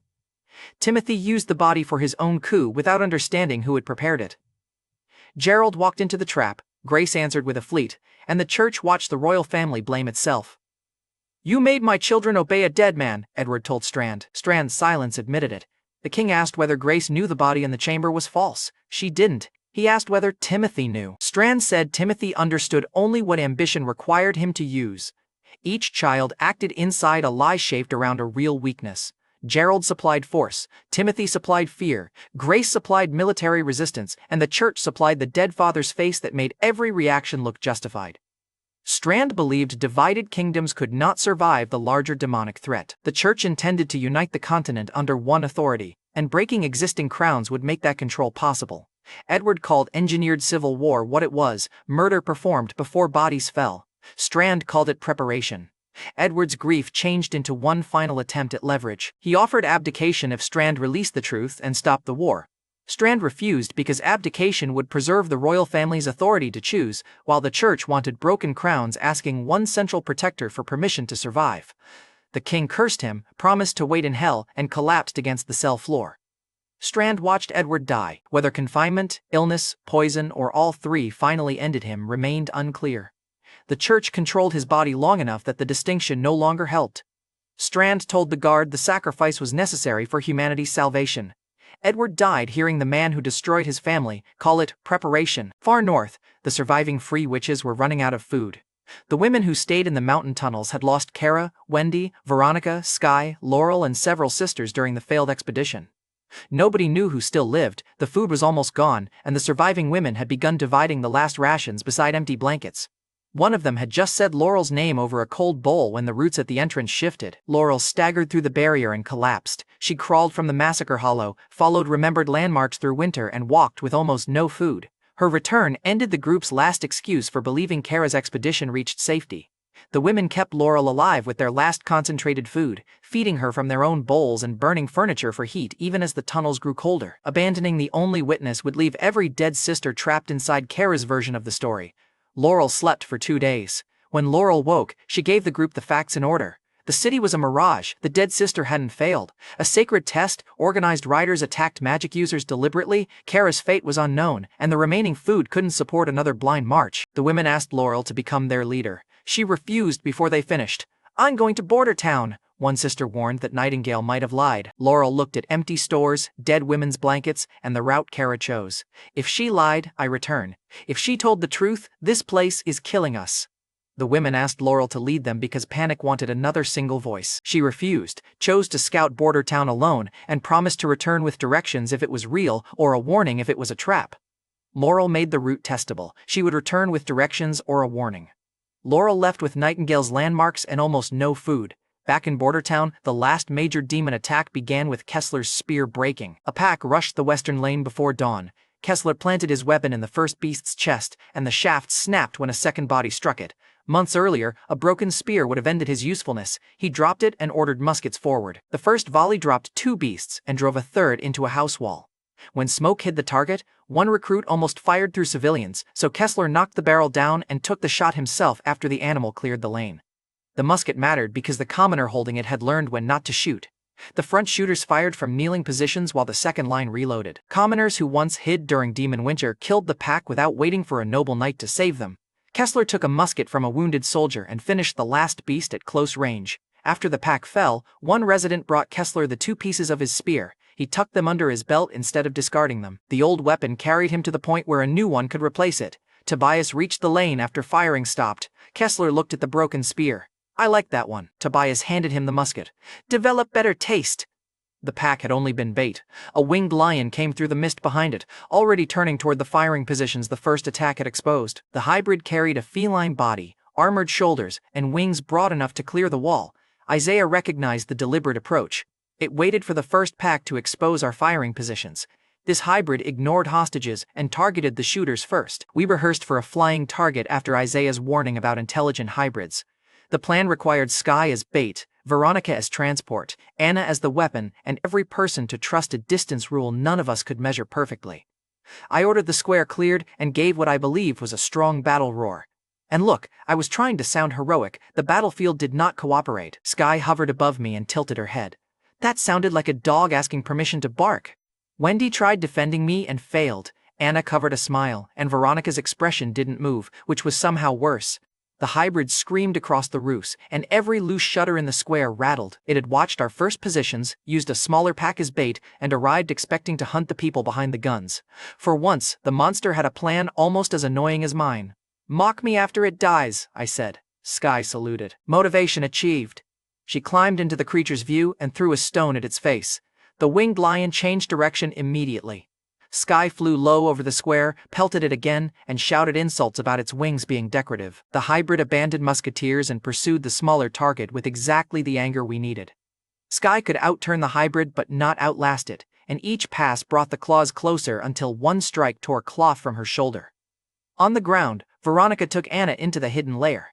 The world there was drained of color, and solid objects became passable shadows. The hybrid could not see them directly, yet it sensed magical presence within roughly 5 paces. If Veronica surfaced too early, the creature would turn and kill both women before Anna fired. Sky crossed the square one final time. Isaiah fired a musket into the lion's armored side. The ball did little damage, but impact made it bank toward him. That exposed its rear blind angle. The team had only one clean firing window. Sky's last turn placed the hybrid over an empty section of the square. Isaiah's shot forced the bank. Veronica moved through the hidden layer while Anna held green flame at its lowest heat to avoid announcing the approach. At 5 paces, the lion's head snapped toward them. Veronica did not try to outrun the sense. She released Anna upward and dropped back into the hidden layer, removing one body from the creature's immediate target. Anna fired before her boots fully settled. The flame struck from beneath the jaw, where armor was thinnest. Green heat entered the chest and cut off wing muscles before the creature could climb. The lion felt them and twisted. Anna raised one hand. Green fire swallowed its head and chest before the claws finished turning. The evolved flame stayed inside Anna's chosen line, burning hot enough to erase the hybrid's front half while leaving Veronica untouched beside her. The body struck the stones behind them. Sky barely cleared the falling body before a piece of scorched wing struck the stones behind her. She landed hard, rolled, and lifted one thumb to prove the bait survived. Two roof shooters shouted her name. Tobias shouted at them to keep watching the sky, which was the correct reaction and least celebratory one available. For one beat, every defender waited for another wave. The smaller demons outside the wall turned and ran. Clouds that covered the frontier for months broke apart. Sunlight crossed the repaired breach, cannon platform, concrete barge, and graves outside the wall. Demon winter was over. The sentence took a few seconds to become real because everyone in Border Town had spent generations treating winter as something people survived by leaving. People came out of houses slowly, as though the season might change its mind. Then the bell rang from the western tower, followed by another at the castle and a third near the river. Then the town erupted. Bells rang out of rhythm while people climbed the repaired wall. An exhausted cook began handing out bread before anybody announced food because she'd waited years to feed defenders after a victory instead of refugees before another surrender. The public count followed celebration because numbers defined every old winter. Desmond posted remaining grain, named casualties, and medical beds still occupied. The list made the cost visible while the wall, weapons, witches, and militia kept it from becoming seasonal annihilation. A family that once lost 2 children to Stonebridge ration shortages carried an untouched food sack into the square. They opened it in front of a torn ration token and distributed bread to soldiers. The act reversed old dependency. Border Town residents were feeding their own defenders from food they still owned after winter. The cooks handed Anna the first hot plate and argued over which furnace shift she would take after the festival. By then, ordinary expectation carried more status than any royal decoration I could have pinned on her. Veronica watched witches stand beside the bonfire without hoods. Wendy watched townspeople ask for wind around smoke, and Sky watched children imitate flight with blankets tied like wings. Border Town was visible now. That meant Laurel could find us, and sooner or later the church would too. I climbed onto the damaged wall where everyone could see me. The speech stayed short because the result was standing beneath it. Nobody starved, casualties were lower than any winter in living memory, and Border Town defended itself without surrendering ore, tools, or dignity to Stonebridge. A merchant held up the ration token his family once used at the fortress and tore it in half. That action spread faster than applause as miners ripped old debt tags, soldiers raised muskets, and witches who'd spent their lives hiding stood in full view while the crowd shouted their names. Tobias looked down the line of commoner soldiers and stopped seeing temporary bodies behind noble swords. Kessler rested the new musket on his shoulder. Brian stood near the river, still learning how to look like a sailor. Anna remained beside Veronica in the square where she killed the final hybrid. Border Town stopped being the place people abandoned. I announced a festival before Desmond could turn victory into another meeting. Dancing earned honey-glazed beef because civic gratitude works better when the human budget alarm can calculate it by portion. The crowd cheered harder for beef than for independence, which was fair. You already know months of monsters will make political freedom sound better once somebody adds sauce. Victory tasted like honey-glazed beef and looked like half the town lying about how long they'd danced. The bonfire festival filled Border Town's square on the first clear night after Demon Winter. People burned old travel tokens beside broken demon spears, musicians played too fast, and Desmond handed out food by performance because my announcement had escaped control.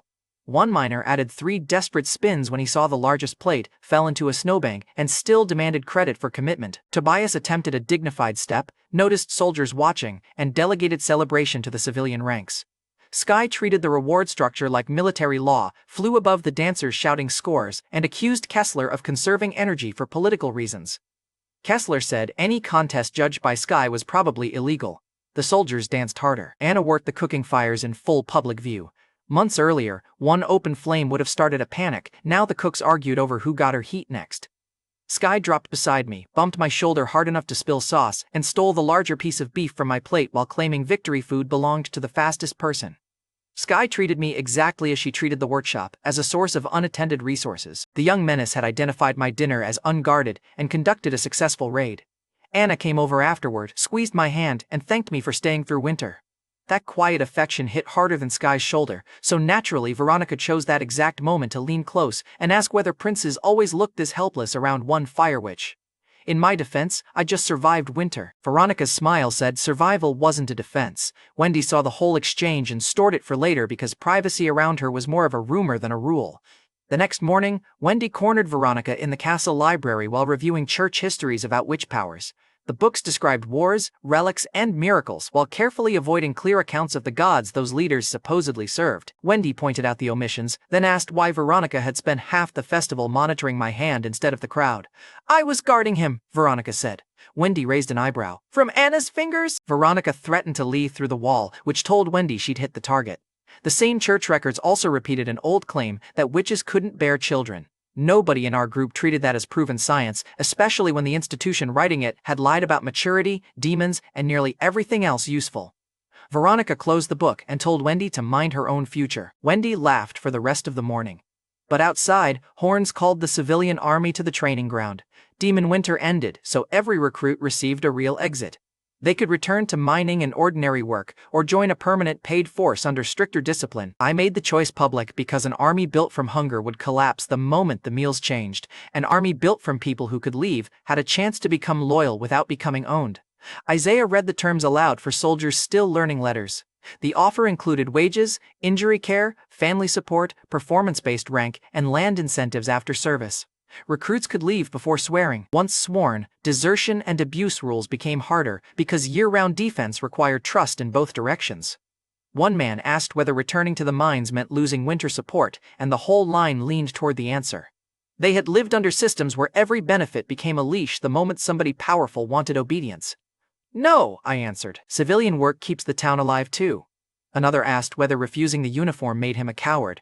Kessler answered before I did. A coward takes the uniform for status and runs when the wall breaks. The man chose the mines. No one mocked him. He crossed to the civilian line, Kessler shook his hand, and 2 soldiers asked for his old shift at the mine because the army still needed ore. When the military line formed again, every person knew departure had been available, yet every soldier stayed. They had become a force choosing its own uniform in front of the night class that once treated them like spare bodies.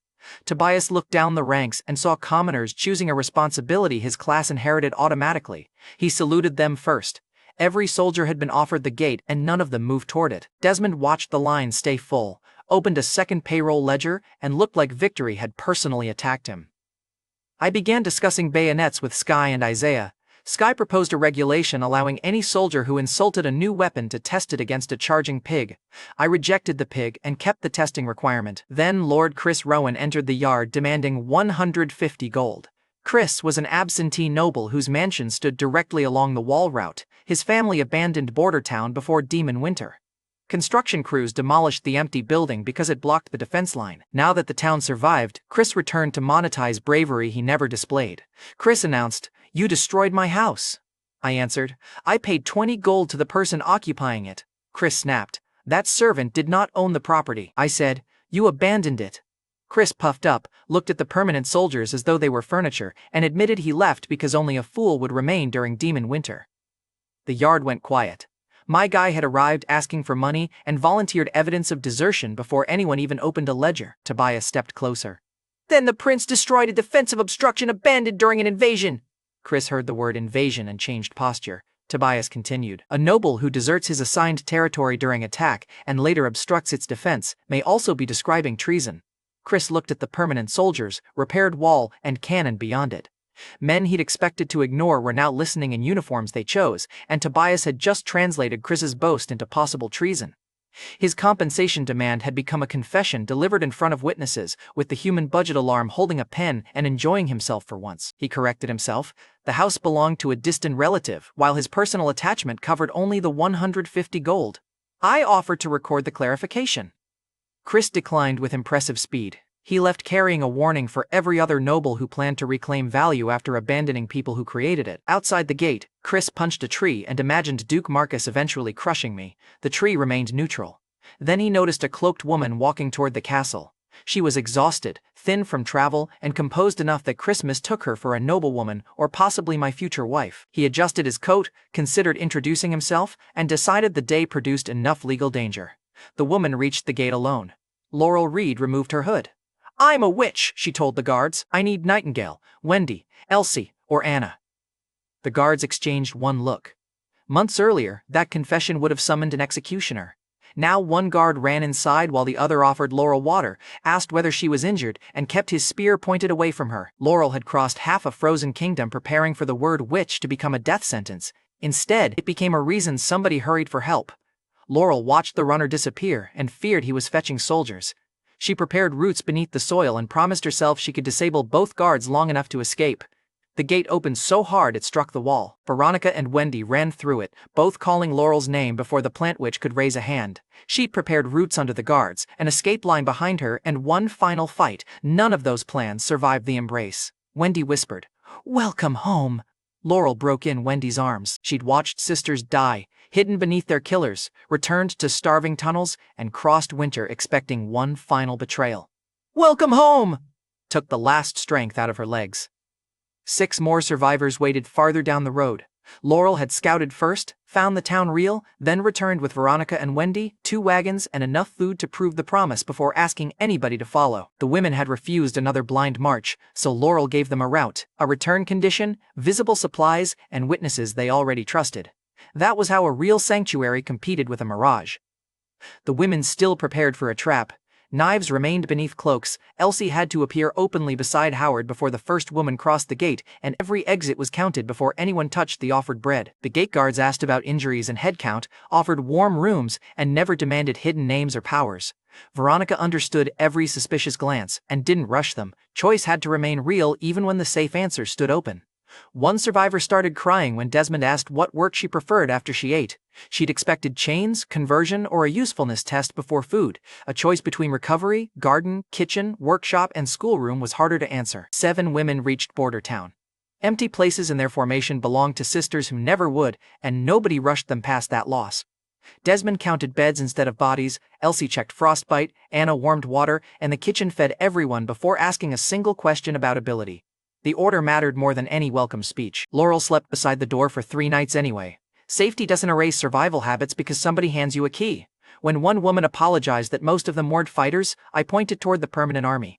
"Good. I already have soldiers. I need people who can keep them fed, educated, supplied, informed, and alive." Desmond opened another ledger and muttered that sanctuary was becoming a department. At dinner, the newcomers watched Anna and Elsie use chopsticks like the 2 sticks were in enemy formation. June caught 1 dumpling, celebrated too early, and launched it into Tobias's cup. Sky immediately declared a range record. Emma copied the impact sound from 3 angles, and Tobias asked whether sanctuary regulations could ban coordinated dinner attacks. Tobias removed it with the exhausted calm of a man who'd survived demons, engines, boats, and now dinner. The room laughed, the women kept eating, and by the last pot nobody looked ready to flee before dawn. 3 days later, inside the main workshop, I reviewed the new abilities one at a time. Before the first demonstration, I hit an ugly thought. None of these gifts obviously solved our worst industrial bottlenecks. We still lacked better metal, fine wire, reliable records, transport, food storage, and enough trained hands. For 10 minutes, the so-called miracle workforce looked like 6 more people who needed rooms and work. Desmond's face said he had warned me. Tobias looked relieved. None of them had announced a battlefield power, and the women themselves began bracing for the same useless verdict Kara had used to rank food. Then Laurel placed her hand over a box of winter seed. Green shoots broke through the soil. Food had almost decided the winter, so Laurel went straight to greenhouse trials with farmers who'd spent months counting every seed. Maya Quinn, the memory witch, read 1 workshop page once and repeated every measurement back without error. Emmett handed her a 2nd page to test the claim, then a 3rd, and finally left her with the surviving manuals while 2 teachers began arguing over who got the first lesson. June Hart, the weight witch, touched a loaded ore crate and reduced its burden until 2 fingers lifted it from the floor. The mine crew wanted her underground, the cannon crew wanted her on transport, and Tobias asked whether she could make armor lighter without making the wearer fly backward. Desmond assigned trial hours and removed her from the room before somebody proposed lifting the whole wall. Sarah Bell, the image witch, recreated the cracked barge in perfect detail, including fractures hidden beneath the waterline. Emmett grabbed charcoal and marked repairs directly over the image before it faded. Emma Brooks, the sound witch, repeated Tobias's command voice from across the yard, and half the soldiers straightened automatically while the real Tobias was still inside the workshop. "Never do that in battle without permission," Tobias warned. Emma repeated the warning in Desmond's voice. The human budget alarm closed his eyes while she headed toward signal training. Lily Marsh, the preservation witch, brought 2 apples she'd sealed before the trip 3 days earlier. One remained crisp. The untreated one had softened enough for Desmond's thumb to leave a mark. The grain clerk almost grabbed Lily by both shoulders before remembering manners, because one extra month of storage could mean thousands of meals. I sent her to the cellar with a warning that slower rot was useful enough without pretending we understood every disease it might affect.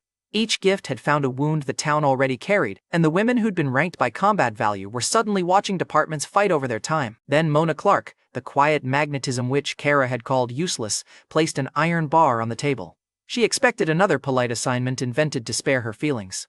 I expected the final problem on my list to remain unsolved. Without touching it, Mona pulled the bar straight across the wood. Tobias stopped breathing while Desmond looked from the metal to me and whispered, "Don't."